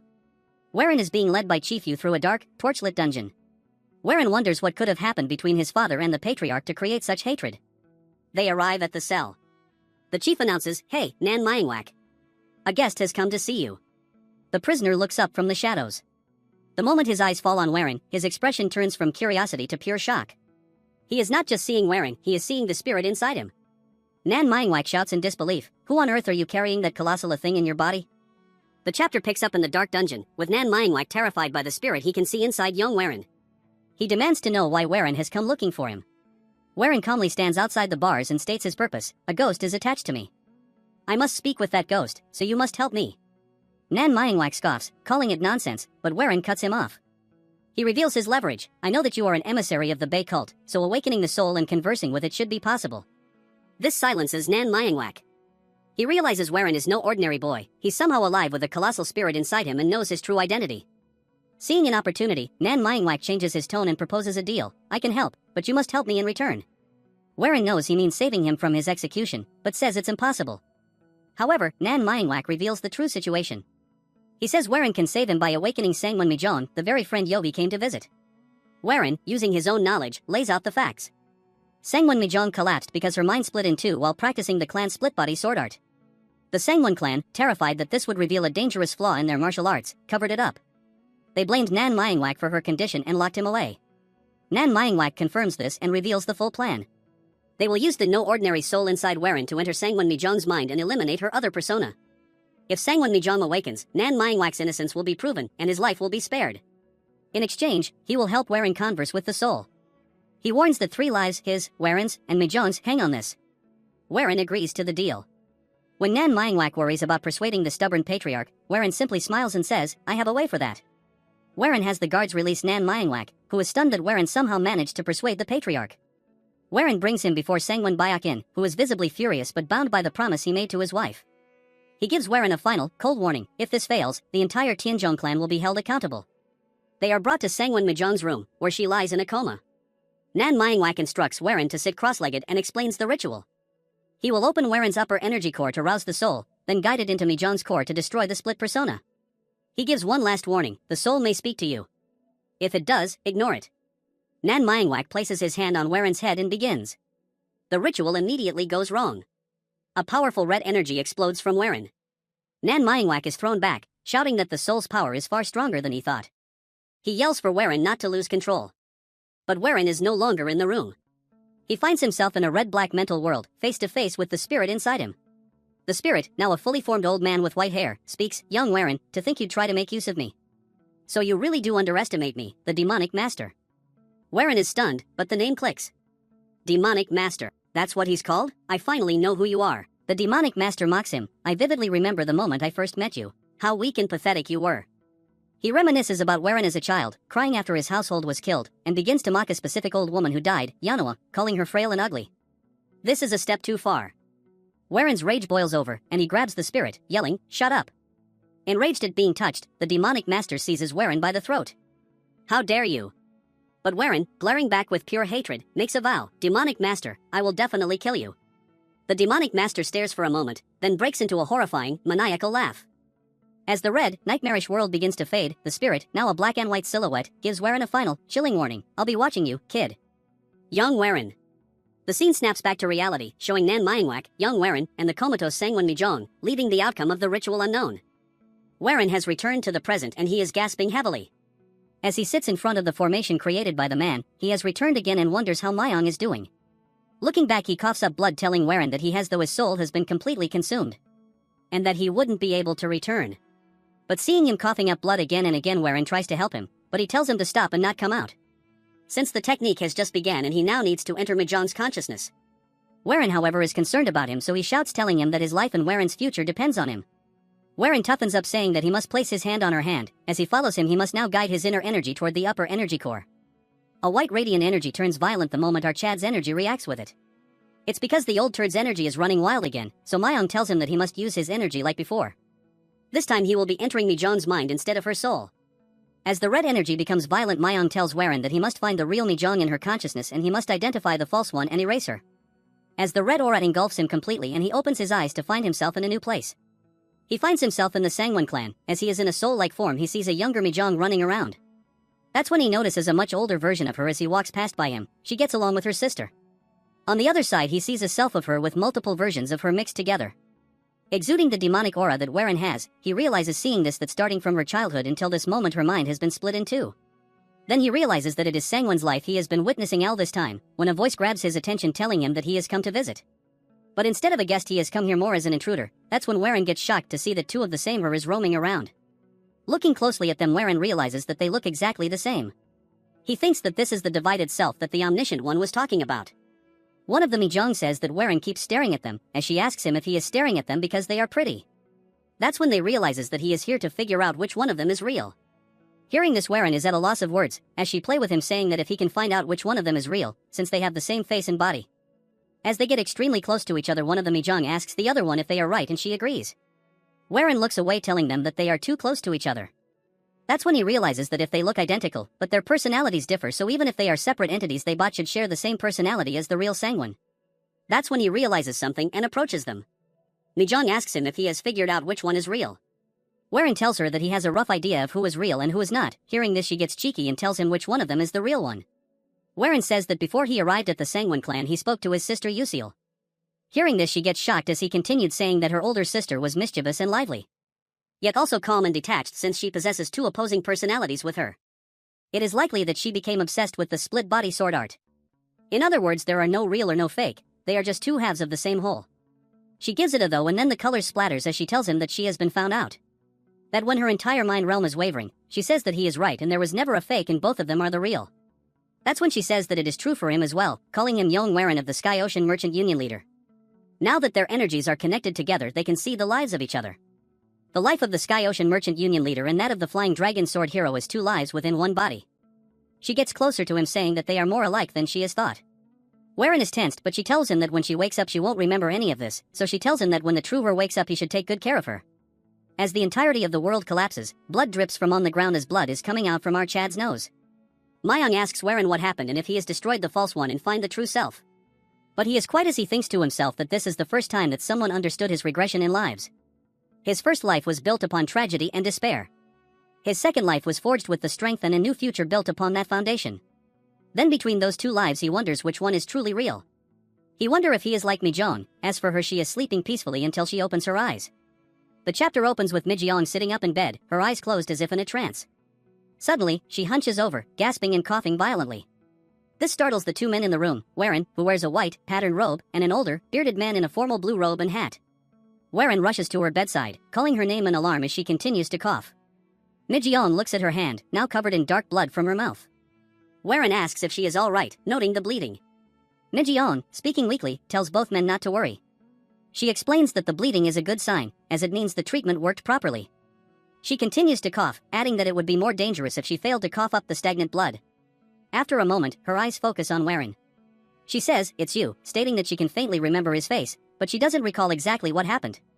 Warren formally introduces himself as Yong Warren of the Tianzhong clan and asks how she is feeling.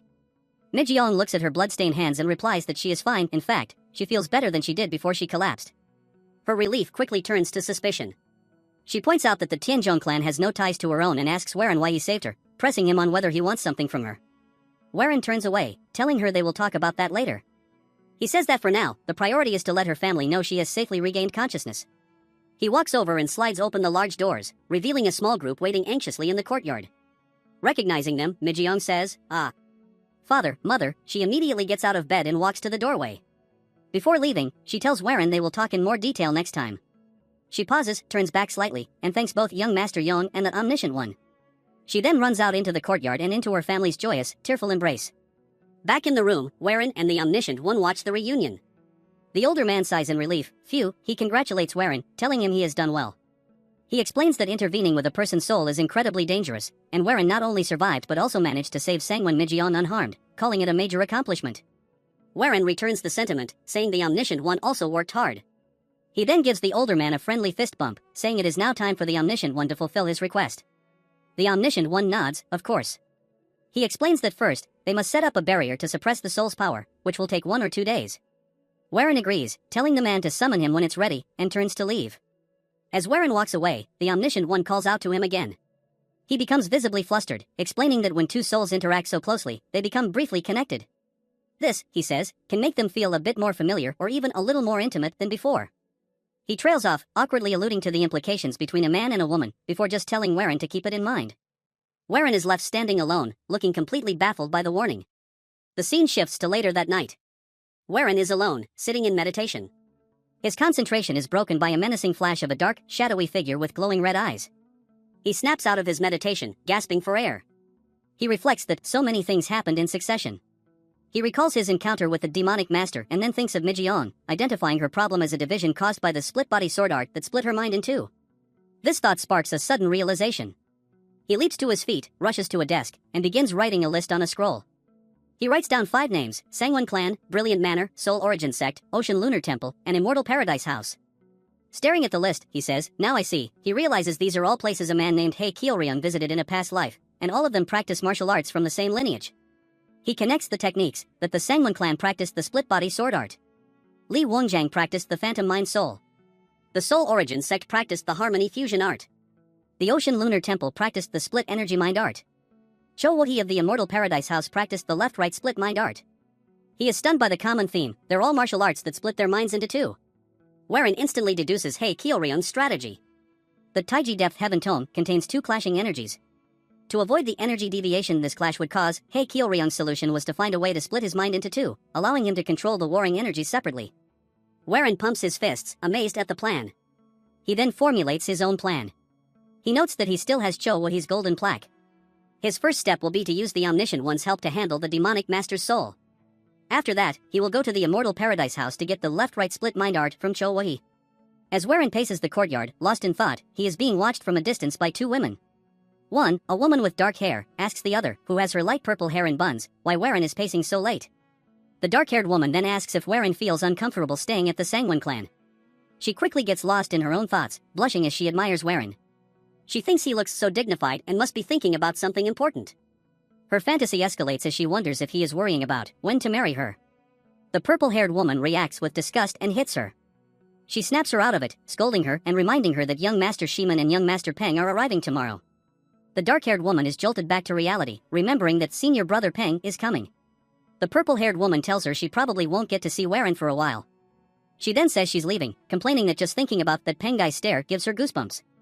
She walks off, and after a moment, the dark-haired woman calls out and runs to follow her.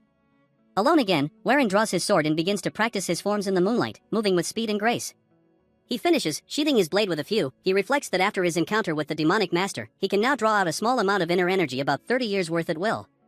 However, it still puts a significant strain on his body. He wishes he could get Nan Myingwak's help to fully control the demonic master's soul. He grips his chest, his head a mess. As he rips his robe open in discomfort, the chapter ends with a fragmented, corrupted flashback of his own magnificent, muscular body and Mi-jeon's face, showing the deep and confusing mark the soul intervention has left on him. The scene then shifts to a conversation between Warren and another woman, Sangwon Joyoung. She expresses her desire to see more of the man who saved her life. Warren responds that it would be hard to see her after today, as he is going to get very busy starting tomorrow. Sangwon Joyoung confirms his suspicion, stating that, as he thought, the people they discussed are coming to her Sangwon clan. Warren questions if the information she provided earlier was in return for him saving her life. She firmly states that it is not, asserting that her life is not that cheap. She thanks him sincerely and vows to repay this debt several times over someday. As it has gotten late, she bids him take care. As she leaves, she turns back and offers him a piece of advice. She tells Warren that he may take more pride in himself, as it is not easy to risk one's life to save someone else's. She emphasizes that even if he did it for another purpose, it does not change the fact that he saved her life. She then refers to him by a title, Flying Dragon Sword Hero, before departing. Warren is left alone, contemplative, silently repeating the word hero to himself. The setting changes to Warren's quarters within the Tianzhong sect. He is with his young companion, Man Sang Dong Jia. Warren is recounting his experience, explaining that he met an old man and then lost his memory. Man Sang Dong Jia listens intently, confirming that his suspicions from when he first saw Warren were correct. The boy explains that what Warren has been afflicted by is an invasion of immense chi and corruption, with a strange intention behind it. He diagnoses the condition as the Mosan sex spirit possession technique. He elaborates that, as the name implies, it is a method of transferring a soul to another body. Specifically, the Mosan sex technique destroys the original body's soul and takes control. He condemns it as a cruel and heartless technique that solely seeks to control. Weron protests, stating that he feels completely fine. Mansang Dongjia agrees that, for now, Weron has not lost his soul nor lost control. However, he warns Weron that he is aware of it too. The technique is slowly eating away at him. When Weron asks if there is a way to stop it, Mansang Dongjia confirms that there is. However, he states that attempting the technique to counter it will be the most dangerous and least likely to succeed that he will ever perform. The implication is clear: if things go wrong, the consequences will be severe. Mansang Dongjia then contrasts this grave risk with Weron's own actions, noting that his own dangerous task is not as hard as risking one's life for someone you met for the first time, a clear reference to Weron saving Sangwon Joyoung. The boy then declares that he has a trick up his sleeve and assures both Mijeon, likely Sangwon Joyoung's name or a nickname, and Weron that he will help. Suddenly, Jiggle Yohi arrives, asking what they are doing. The scene then flashes back again, repeating the opening sequence where she reminds Weron of his promise to act as her lover until the young masters leave. The narrative then returns to the present, showing Weron being led to extravagant quarters. He internally notes the vanity of the place, comparing it to his simpler quarters in the Sky Ocean Merchant Union. He observes that they have only assigned a single servant to him and wonders just how many servants the hosts must have. He reflects that while the Tianzhong sect is not on the level of major clans like the Seoman or the Pang, the display is impressive. His thoughts then turn to the upcoming guests, Pang Giok and Seoman Yuan. He recalls that he doesn't remember much about Seoman Yuan, but Pang Giok is different. He identifies him as the Blade Tiger Dragon, a man of the Pang clan who uses the greatest blade technique in all of Jianghu, known as the Five Tiger Severing Blade. He is a man who made himself known with only his single blade and is someone who will become quite renowned in the future. Weron concludes that his skills must be quite formidable even now. Jiggle Yohi then alerts Weron that the guests are coming. The scene cuts to the arrival of the group. They are introduced one by one: Seoman Seosil, Pang Kyeolrian, Seoman Seoyan, and finally, Pang Jiayoke. Jiggle Yohi then formally introduces Weron to the assembly. She presents him as young Weron, who saved her sister, Mijeon. She announces that he is the heir to the Tianzhong clan. This announcement is met with immediate and open contempt from one of the women in the group, Seoman Seoyan. She scoffs and says she has never heard of the Tianzhong clan before in her life. Another member, Pang Kyeolrian, mockingly asks what kind of country bumpkin clan they are, openly insulting Weron and his heritage. A man named Seoman expresses his honor to meet a young master from another clan. The conversation is polite but carries an undercurrent of tension. The discussion quickly centers on the protagonist, Weron. A sharp-tongued woman from the Pang family, whom the narrative will refer to as Purple Turd, notes that Weron's words are remarkably incisive and subtly questions what others see in such a person. Another attendee agrees, commenting that people like him are usually not very amiable. Purple Turd then directly inquires about the nature of the relationship between Weron and a woman named Jiggle Yohi, observing that they appear unusually close. A man from the Seoman family laughs lightly and explains that Weron's family has had long-standing ties with his Seoman clan, though he admits that recently, the interactions have become even closer. Not satisfied, Purple Turd presses further, revealing a rumor she heard, that Jiggle Yohi is actually the fiancé of Weron. She asks directly if this is true. This provokes an immediate and fierce reaction from a man named Peng, who is a disciple or sworn protector of Jiggle Yohi. He stands and angrily accuses Purple Turd of insulting his young mistress. Purple Turd offers a half-hearted apology, claiming her words were misinterpreted. She defends herself by stating she was merely pointing out a fact: Jiggle Yohi is formally another man's fiancé, making Weron's closeness to her potentially improper. The narrative then reveals a prior arrangement where Jiggle Yohi had asked Weron to act as her fiancé. However, another character interjects with a crucial correction: Weron and Jiggle Yohi had broken off their engagement some time ago. Therefore, there is no moral or formal obstacle to their current association. Purple Turd feigns understanding but then launches a verbal attack on Weron's clan. She sarcastically remarks that if one compares the mighty Jiggle family to Weron's Tianzhong clan, the Tianzhong clan has fallen into a noticeable decline. This is a deliberate and public insult designed to provoke him. The scene focuses on Weron's calm demeanor in the face of this provocation. Another character, Seoman Yuan, steps forward to defend Weron's honor, then turns the tables on Purple Turd by bringing up her own family's affairs, mentioning that she was once in marriage talks that also fell through. He insinuates that she, too, had to withdraw due to her own perceived inadequacies. The tension escalates further. Purple Turd, now visibly irritated that her attempt to probe Weron has backfired, is described by onlookers as having inadvertently boosted his reputation. They see this confrontation as a chance to properly assess Weron's current martial prowess. A challenge becomes imminent, and the crowd begins to speculate on who would win in a fight between Weron and Purple Turd, whose nickname is Flying Glory Gangster. Her significant skills are acknowledged. The two combatants prepare for battle. An observer comments that their strength and situation seem very similar, leading to a tense stalemate. However, another counters that Weron has been victorious in several recent battles, suggesting he is not an easy opponent. The fight commences with explosive speed. Purple Turd unleashes her powerful signature technique, the Light Trace Blade. The attack is so swift that Weron does not appear to react, he simply closes his eyes. The onlookers are stunned, believing he cannot even perceive the move and is about to be decisively defeated.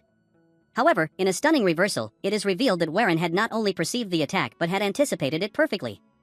In the blink of an eye, he draws his own sword and blocks her ultimate technique with effortless precision. Purple Turd is left in a state of complete shock. Without uttering a single word, Warren calmly sheathes his sword and turns his back on her, beginning to walk away from the scene. Purple Turd, utterly humiliated and enraged, shouts after him, demanding to know where he thinks he is going. She is completely ignored. Warren continues to walk away, leaving the gathered crowd behind. Purple Turd continues to yell futilely for him to return. Warren does not look back. The chapter concludes with Warren, now at a distance, issuing a new and profound challenge that silences everyone. He formally and loudly requests a martial arts duel with the young master of the Tianzhong clan, the very clan that was mocked as being in decline. This final act masterfully shifts the conflict, publicly reclaiming his clan's honor and setting the stage for a much larger confrontation. The story resumes immediately after Warren's public challenge to the young master of the Pang clan. The man who accepts the challenge steps forward, identifying himself as Pang Chio of the Hebei Pang clan. He is a large, formidable man who carries himself with a serious and earnest demeanor. He addresses Warren directly, explaining his background and motives. Pang Chio states that he was born into the Pang family and has been training with the saber since he could walk, and he is still grasping it now. He reveals that he observed Warren's previous duel closely. He acknowledges that challenging someone who has just finished a battle is generally considered a disgraceful act. However, he earnestly requests that Warren make an exception for him. His reason is not malice, but a pure and powerful fascination with martial arts. He explains that he saw something in Warren during the last fight, a trace of something left behind that ignited his desire for a match. He formally asks Warren to accept his challenge for a duel. Warren, after a moment of consideration, silently agrees. The two combatants prepare to fight. Pang Chio makes the first move, declaring that the Pang family's saber technique, the Five Tigers Severing Gate Saber, aims for righteousness. He states that he wishes to test this long-researched technique against Warren. In response, Warren unveils his own technique, announcing the name of the Tianzhong clan's ultimate skill, the Soaring Dragon Emperor's Sword. The duel begins in earnest. Pang Chio unleashes the power of the Five Tigers Severing Gate Saber, demonstrating terrifying strength that shocks the onlookers. The force of his attacks is immense. Warren meets the assault head-on. An internal monologue from Pang Chio reveals that if he had not recently received personal instruction from the Zhong siblings, the fight would have already been decided by Warren's overwhelming power. However, bolstered by that training, he is able to continue the fight, pushing Warren to respond seriously. The battle intensifies, with both combatants exchanging powerful blows. Warren's movements are incredibly fast, and his skill level appears to have grown significantly since his last recorded duel, astonishing the spectators. Pang Chio realizes that Warren is a far more resilient and powerful opponent than he had initially anticipated. Despite his best efforts and the power of his family's technique, Pang Chio is ultimately defeated. He collapses, exhausted and unable to continue. He admits defeat, stating it was an enjoyable and fulfilling duel after a long time. He praises Warren, expressing his admiration for Warren's keen insight and martial perception. Pang Chio then makes a surprising observation. He notes that the Five Tigers Severing Gate Saber demonstrated by his Pang family branch has similarities to the main Tianzhong clan's Soaring Dragon Emperor sword. He theorizes that the Pang family's saber technique was likely derived and refined long ago from a saber technique that belonged to the same lineage as the Tianzhong clan's ultimate skill. However, he also notes a flaw: the current version of the saber technique he uses has not fully unified its essence and power into a single, cohesive force. He and his clan have been aware of this weakness for a long time. He is deeply impressed that Warren was able to perceive this deep-rooted issue simply through their duel. Bowing respectfully, Pang Chio expresses his deep admiration for Warren's discernment. He then invites Warren to visit him someday to discuss martial arts further, before taking his leave. After Pang Chio departs, another character, Jigal Yohi, approaches Warren. She comments on his rapidly improving strength, noting that he was not at this level during his previous duel with the Blood Scholar. She observes that with this level of power, Warren will undoubtedly participate in the upcoming Sejongrian, a significant martial arts event. Warren then turns to his companion, a young man named Mansang Dongjia, suggesting they go see the Mansang Dongjia, likely a title or a name for the young man himself. The boy, Mansang Dongjia, complains lightly but agrees. The scene shifts to a more private setting. Mansang Dongjia prepares to perform a mysterious and advanced technique for Warren. He explains that this time, unlike the previous spiritual projection, the process will directly send Warren's consciousness into the ancient spiritual world. He warns that this is the first time he is performing this specific great art and cautions Warren that he must be mentally prepared, as facing the soul they seek there could lead to irreversible consequences. He offers Warren a drink to prepare him, instructing him to take 3 sips. After Warren drinks, Mansang Dongjia announces that the preparations are complete. He reiterates that this journey will be different, a direct descent into the ancient realm of consciousness where Warren will be able to meet that specific soul. Confronting it will be the key. With a final shout of encouragement, Mansang Dongjia activates the technique, sending Warren's consciousness on its journey. He expresses his hope that Warren will achieve his desired goal. The final scene shows a majestic, ancient-looking carriage arriving at a location. A voice questions if this is the right place, stating that the location is, in fact, the divine tomb. Another voice confirms it, asking if the place is the divine tomb they have been searching for. The chapter ends on this cryptic note, confirming their arrival at a place of great significance known as the divine tomb. The chapter opens in a misty, ethereal void where Warren stands opposite an elderly figure. The silence breaks when the old man sneers at him, calling him the pig of the Chianha Merchant Guild. He observes that Warren has changed greatly since their first encounter, shedding his former softness. His words, though seemingly praising, are laced with scorn. He mocks the idea of a fat merchant imitating a martial artist, claiming that after returning to the past and consuming the sword rice of a warrior, Warren has grown arrogant simply because he earned a flashy nickname. The old man is revealed to be Masasuk Jamayon. Unmoved by the insults, Warren responds coldly. He remarks that the old man talks too much and questions whether this is truly the figure whose name once caused the martial world to tremble. Warren cuts deeper by reminding him of their first meeting, when the so-called Great Masa was busy running away from masked attackers. He finishes his point ruthlessly, calling the old man nothing more than a parasite now surviving only by clinging to his body. The accusation makes Suk Jamayon's expression twist with rage. He challenges Warren, asking whether he has ever considered how his martial ability rose so quickly and so dramatically. He scoffs at the notion that such growth came from talent alone, stating that the Gango is not a world that rewards natural gifts so generously.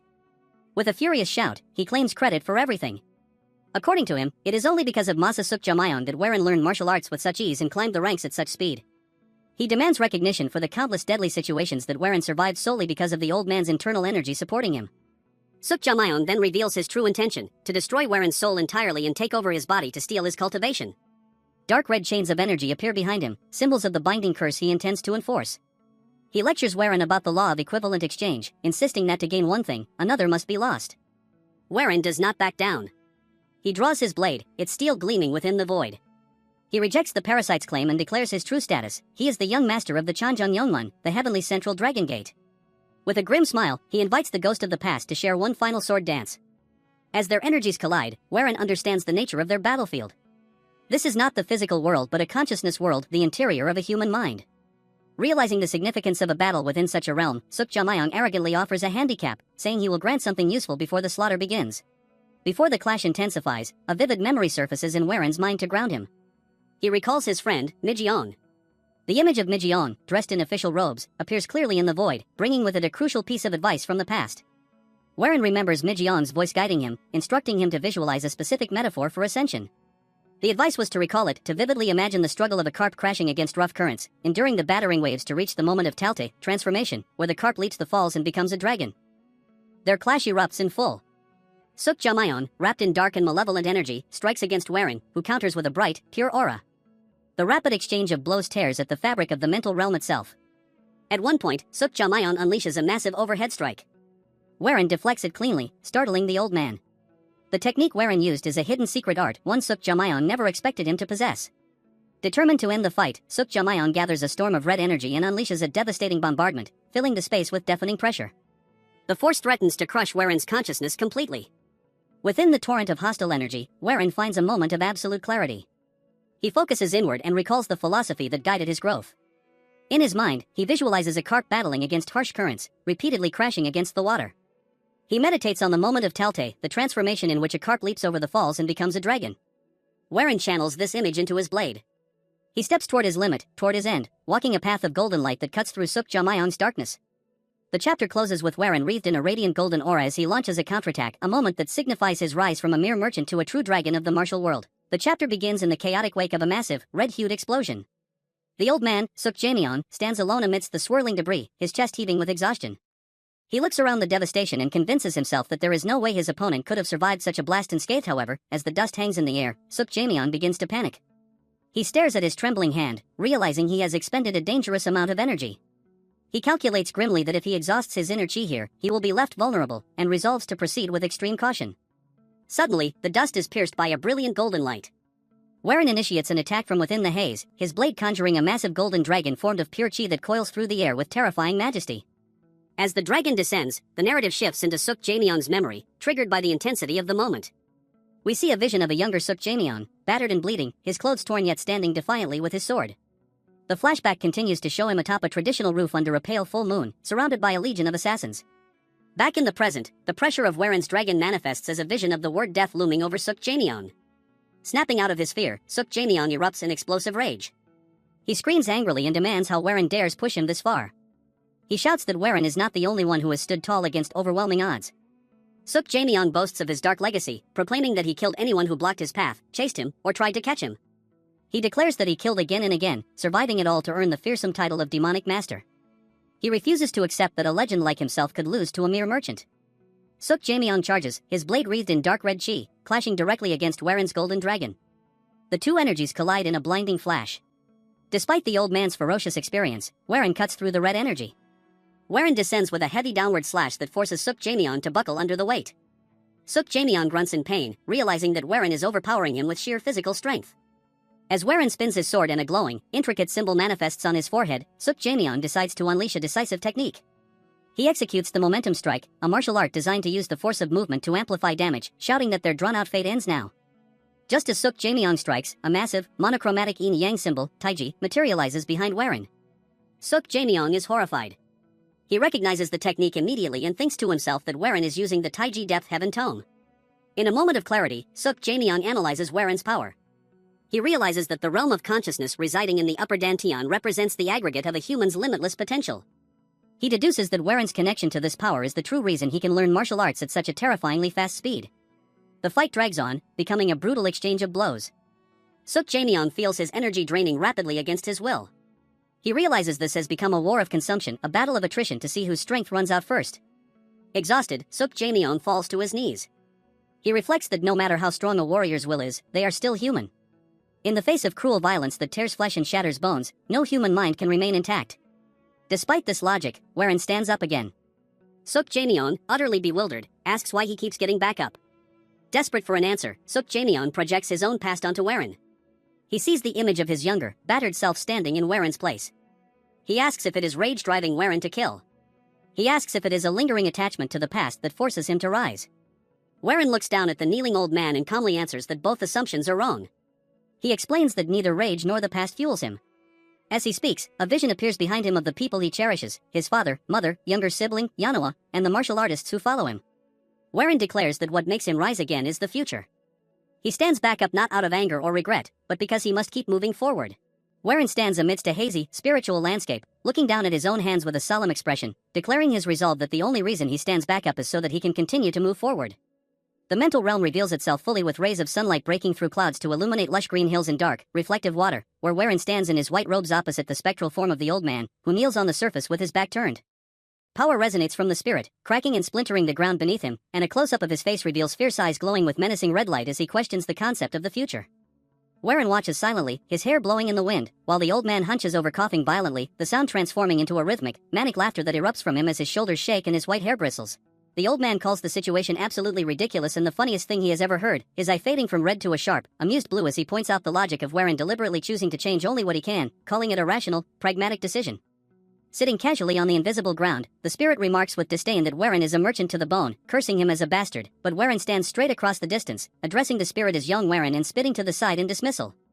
The old man ignores the disrespect, clenching his fist to announce an offer, and as Warren demands he speak, the spirit deduces Warren wants his inner energy and proposes a temporary arrangement to stay within his body to help him, suddenly shouting a condition that Warren must find a body for him to move into. Extending his open palm, the old man promises 1/3 of his inner energy upon leaving, but Warren's impassive face turns away as he bluntly refuses. The old man stands shocked, veins popping with rage as he screams about yielding first, his robe swirling violently, but Warren smiles cunningly with his palm extended, countering that half the energy might make it worth considering for the demonic master. Growling and clenching his fist in suppressed rage, the old man calls him a vicious bastard before screaming in frustration and agreeing to stake half his energy. Composing himself, the old man reiterates that Warren must find a young body with strong bones, stipulating the candidate must be a lunatic with a broken mind to ensure easy domination, as illustrated by distorted silhouettes.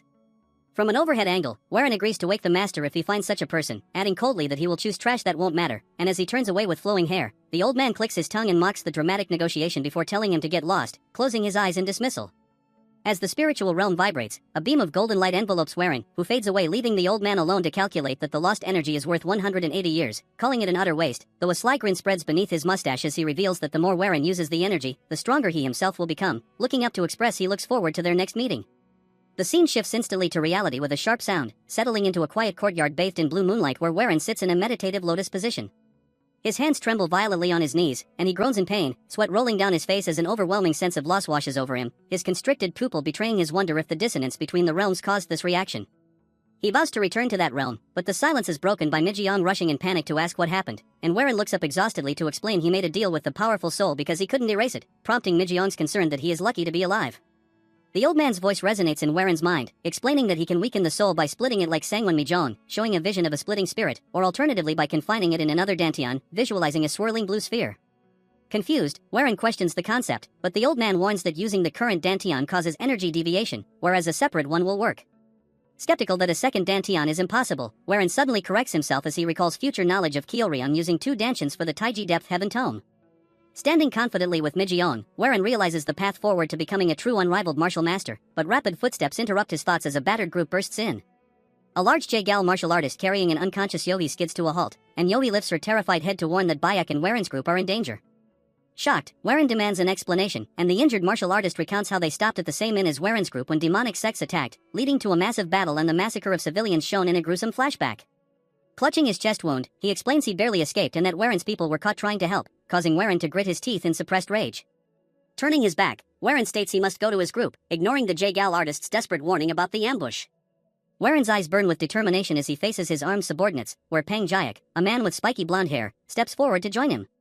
When Warren insists it is his matter, Pang Jayak refuses, citing his familiarity with the J-gal clan and his duty as a rising star of the orthodox sects to stop the demonic sects. The old man teases Warren in his mind about needing help, and Warren bows slightly to the spectral image in gratitude before the group stands united. Warren pops the cork of a small golden bottle, thinking it will be useful, and drinks the elixir while walking away, blaming himself for spending too long at the Sangwon clan. Leading the charge with Pang Jayak and the others, Warren's eyes glow with intense golden red power as he internally urges his group to wait just a little longer. Racing across the barren landscape as silhouettes, they arrive with a heavy thud at a dark ruin where 2 injured men look desperate, stares down with cold fury at a nightmare scenario under a blood-red moon, a mountain of corpses piled high in a ravine, topped by a bald man with strange markings smiling menacingly. Warren's internal monologue began in a void of memory, reflecting on the timeline of his previous life and acknowledging a fundamental difference in his relationships compared to the present. The scene shifted to a flashback of a snowy courtyard dojo where a younger, red-haired Moyang stood in the center, her back straight and sword at her side facing a line of kneeling disciples, while Warren watched from the interior of a warm room through an open lattice window, admitting to himself that in that past existence he possessed no closeness to Master Mo. He recalled the limitations of his former self, noting that his frail constitution acted as a barrier preventing him from practicing martial arts and joining the others. Moyang turned her head sharply, her expression cold and discerning as she looked back toward the observer, prompting Warren to recall his own twisted mindset from those days and admit that his bitterness led him to deliberately distance himself from the martial artists of his own clan. The view widened to the Yong clan compound where snow fell gently over traditional tiled roofs and stone walls, marking the quiet, inexorable passage of time during those years of isolation, before the season shifted to a warm, golden hue bathing the clan grounds in amber light as time simply flowed by in this state of detachment. But tragedy struck before that could happen when the Tianzhong clan faced total annihilation. The compound was engulfed in a raging inferno as flames tore through the main structures and sent sparks into the night sky, and Warren recounted the slaughter of his clan members amidst the chaos. A split view depicted the aftermath where a body lay dead in the shadows with arrows protruding from its back while refugees and survivors trudged away from the destruction with faces etched in despair, Warren noting that the martial artists who survived the initial purge either perished later or scattered to the winds and disappeared forever. The visual focused on a desolate, smoke-filled background emphasizing the emptiness left behind by the clan's destruction, but amidst the ruin a single figure stood tall against a backdrop of smoke and debris, revealed to be Moyang seen from behind with her long red hair flowing over dark martial arts robes, for Master Mo was the exception to the collapse. A close-up of Moyang's face partially obscured revealed her fierce determination as she took the initiative and led the charge to slaughter the enemies from the Debi sect. The scene was bathed in the orange glow of a setting sun or raging fire where silhouettes of warriors lay broken on the ground with swords scattered marking a path of violence and retribution. A close-up focused on the top of Moyang's head with her red hair vibrant against the gloom as Warren explained that her relentless slaughter earned her the moniker Dragon Bloodflower, describing her struggle to rebuild the Tianzhong clan as one where she shed literal tears of blood. Moyang appeared in a jagged portrait-style view with her face marred by cuts and blood and one eye swollen, yet her gaze remained piercing and unyielding and her robes were tattered evidence of the brutal battle she endured. The camera panned down to her midsection showing deep wounds in soaked fabric before shifting to a grave of swords where Moyang sat slumped amidst a field of blades stuck into the earth while the sky bled white light, and Warren stated plainly that in the end she died. The view pulled back to show her body lying lifeless on the barren ground surrounded by the swords of the fallen, a lonely and desolate image of a warrior's end, and Warren mentioned that the 2 rising ghost blades also met a similar tragic fate in that past timeline. The flashback ended abruptly, replaced by the cool blue tones of the present night where rain streaked diagonally across the scene as figures fell through the air with bodies limp or broken mirroring the tragedy of the past. A blur of motion cut through the rain, a high-speed movement barely capturing the form of a person rushing forward, revealing Warren rushing through the air with his white and blue robes flapping violently in the wind, desperate as his mind raced with the fear of history repeating itself. A close-up of his hair whipping in the wind emphasized his speed and the urgency of his movement, followed by an extreme close-up of his face with teeth gritted and eyes wide with anxiety, while a red sound effect emphasized the pounding of his heart or intensity of exertion as he was terrified that the same tragedy was happening again. The view expanded to show the chaos below, where warriors were falling or jumping from high structures into a bamboo forest in a scene chaotic and blurry with rain in motion. Warren flew through the air flanked by Pang Jayak and another ally descending rapidly toward the forest canopy, and Pang Jayak with his spiky blonde hair and red-trimmed robes spoke confidently to Warren while mid-air, assuring him that his group would remain safe. Pang Jayak landed or maneuvered with agility, his expression serious but reassuring as he reminded Warren that the people down there were his subordinates and young Warren's own people.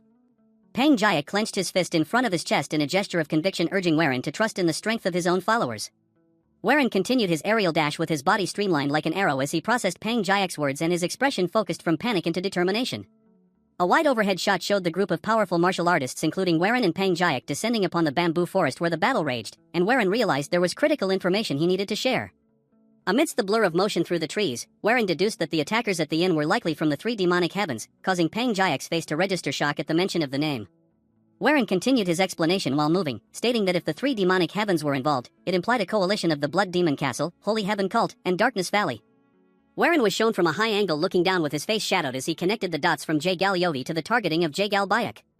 A close-up on Warren's face showed his golden eyes sharp with realization as he understood that the demonic martial artists were systematically targeting the Jagal clan. A visual representation of the battlefield showed Jagal clan members surrounded in the forest under relentless and coordinated attacks. A martial artist was sent flying backward through the doorway with blood spurting from multiple wounds on his chest before crashing violently. The courtyard of the Jagal residence was under siege, where Moyang stood defensively holding a sword alongside a large muscular warrior and other defenders who looked exhausted and cornered. Bodies of both attackers and defenders littered the wet ground, and a defender commented that the Jagal clan's enchantments were the only reason the enemy hasn't fully breached their position yet. Moyang stood at the forefront with her red hair wet with rain, staring ahead with a grim expression while the surviving Jagal warriors braced themselves behind her. A close-up revealed she was clutching her side, evidently wounded, but held her sword ready despite the injury. A wounded man supported by another coughed up blood violently and gasped out hope that the martial artist who broke out would return with reinforcements. Moyang's face was shown in profile with sweat and rain running down her skin, looking concerned as she understood the precariousness of their situation. She looked out into the darkness and admitted internally that with so many wounded their ability to hold out was fading fast. The view showed the dark dense forest surrounding the compound heavy with the threat of hidden enemies. Moyang stood with her back to the camera facing the piles of bodies and the encroaching darkness, sensing that the clan's protective enchantment was finally collapsing. An overhead shot focused on Moyang and the defenders as they heard the footsteps of the enemy approaching. What Jagal warriors bowed deeply to Moyang and the other guests, acknowledging their impending doom. The enemy stepped into the courtyard with heavy footsteps, and the Jagal warriors expressed their gratitude to the guests, stating they wouldn't have lasted this long without them. 3 Jagal warriors saluted with fists and palms and resolute faces, vowing to repay the kindness shown to them. The leader of the trio spoke with grim determination, asking that if they died the guests must ensure the safety of young Master Jagal Bayak. A close-up showed a warrior's gritty face prepared for death. Moyang and the large warrior beside her listened to the plea, and Moyang's expression hardened with resolve as she shouted a command for everyone to get into the sword formation. The defenders immediately moved into position with weapons raised, creating a defensive perimeter. Suddenly, bright green streaks of energy slashed through the dark bamboo forest, cutting down trees and illuminating the night with the bamboo forest flying dragon stride technique. Moyang and the defenders looked up, startled by the sudden disturbance and the familiar energy signature, and Moyang's eyes widened in recognition as she whispered, questioning if it was the young clan heir. A massive shockwave cleared a path through the forest, scattering the darkness with green energy, and Warren burst into view, flying low to the ground with immense speed, shouting for them to wait just a little longer. He was a blur of motion with his sword drawn, mentally listing the people he saw, including Master Emo, the Ghost Blades, Seoke, and Manhwa. Warren landed amidst the enemy with his momentum carrying him into a spin, but enemies tried to intercept him as several dark figures leaped into the air to block his path. Warren clashed with an enemy, sending sparks flying from their blades while gritting his teeth, but more enemies swarmed him, trying to halt his advance and momentarily bogging him down. Warren parried a strike with a frustrated expression and a sharp sound of annoyance, and an enemy shouted that Warren wasn't going anywhere while pressing the attack. Suddenly, Pang Jayak appeared, shouting for young Master Yon to keep going and promising that the Pang clan would clear the path. Warren looked back surprised, who charged up a massive amount of purple lightning energy around his blade, swung his weapon with ferocious power, screaming that he would repay the debt he owed to young Warren no matter what, releasing a devastating wave of purple energy that exploded outward and blasted away the enemies blocking the path. Warren took the opening, leaping high into the air and thanking Pang Jayak before reorienting himself midair to focus entirely on reaching Moyang. He activated his movement technique again, enveloping his legs and body in green energy, the text for bamboo forest flying dragon stride reappearing as he accelerated. Warren became a green streak weaving through the bamboo stalks with impossible agility, pushing his speed to the limit, desperate to bridge the gap. He slashed through obstructing bamboo and debris without slowing down, the blur of the forest rushing past in a first-person perspective until a flash of light illuminated the area near the compound. Warren crashed into a group of enemies with his sword glowing with green, she shouting for them not to get in his way, then spun, creating a whirlwind of energy that knocked opponents back. He focused his gaze forward, seeing the compound in the distance, and realized he needed to go faster, channeling more power, so the green aura intensified. He cut a swath through the enemy lines with the green energy acting like a scythe, and an aerial view showed the spiral of destruction Warren was carving through the forest as he approached the lit building where the defenders were. He broke through the final line of trees with the compound now directly ahead and landed heavily in the courtyard, sliding to a halt with debris kicking up around him. He stood up from his landing crouch with sword ready, and the defenders, seeing him arrive, cried out in relief and hope, calling him the young clan heir. The scene cut to a distant cliff overlooking the battle where two figures stood silhouetted against the night sky, an old man and a woman in a wide-brimmed hat. The old man looked down at the chaos and mused thoughtfully. A close-up of the old man revealed a long white beard and rings on his fingers as he stroked his beard, stating that those people weren't part of their plan. The woman beside him, with her face partially covered by bandages and shadow, identified the interlopers as the rising talents of the Pang, Sangwon, and Seomun clans, looking at the specific location where Warren landed and deducing that the last one must be from the group that helped the Jaegal clan at the inn. The old man dismissed the concern, saying that in that case they could ignore them, smiling sinisterly as he noted that a web doesn't only catch prey that it's intended for. His expression turned eager as he said good and suggested they begin. The view pulled back to show the massive army of demonic practitioners waiting in the darkness behind them, and the old man gave the command to send the Blood Dragon Corps. The demonic army began to move like a dark tide of malice, rolling forward while the old man watched with anticipation. The final image showed the old man in full detail, gaunt with a cruel smile and powerful aura, as he clenched his fist, declaring that this was going to be an interesting sight, identified by the text as the Blood Demon. As Warren rushes to the scene, he lands on the ground and everyone shouts that his name. Warren is shocked when he sees that all his allies are severely injured. Moyang rushes towards him and says what he is doing, and it's very dangerous here. Before she can say anything, he hugs her directly and says that he is glad that she is alright. Shu gets shy and then calms herself down, saying that she missed Warren. Namlook rushes towards them and says that he is glad to see him, but the situation is not looking good. Hearing this, Warren laughs and says that he is not really alone, as hundreds of clan members led by Pang Jayak and the Seomun clan join him. As he was about to assure them, Warren starts sensing violent currents of killing intent, but he instantly figures out the source, which is high up in the mountain. But the expression on his face is more worrying, that something horrific is on that side. Because they have been caught on a trap, and a very thorough one at that. Even more, the Jaegal clan, the Sangwon clan and the Pang clan are all here. Then he figures out that this is a drive hunt and the Jaegal clan was used as a bait for the other clans. So they can kill all of them together. To prevent the formation of the Union, this place has become a giant grave. Warren turns around and uses a sound transmission to tell all of them to not show an expression, and that they are in a trap. He tells them to not look but feel the presence on top of the hill. Ping Jake along with everyone use their chi to check on top of the mountain, and the killing intent shocks them all to the core. The woman on top of the mountain figures out that they have managed to discover them. One of her partners call her guardian Joe, and that they should be able to finish them all right now. But like a creep, she laughs, saying that there would be no fun. She tells him that she wants to see what they try to, like jesters on top of their graves. The man remains quiet for a second and then says that they should just kill all of them together if they try doing anything. She calls him the Blood Dragon Corps leader, and laughs, telling him that they have Comer to Jiangu after a long time, so they should enjoy their time. She roasts him, saying that the title of Dragon Corps leader doesn't suit him because he is shivering because of some kids. He curses at her, cursing her from the back. She says that the Blood Demon tasked them himself, so she will accomplish it. But she will do it in her own way. The more they struggle, the more pleasure she will feel. Warren, on the other hand, orders them to form a formation. The Jaegal people tell him to not worry about it. Warren says that the Jaegal formations might be the best, but he thinks he is already aware of them. The Jaegal people also think that way, and they might be skilled enough to see right through their formation. But the reason they are still alive is so that they could bring more of them together. Warren orders them to set up a formation around the outside walls, and the rest of them should stuck in bamboos in the locations he points to them. The Jaegal master says that a double-layer formation, however, the demonic heaven is the enemy, so it will be hard to stop them.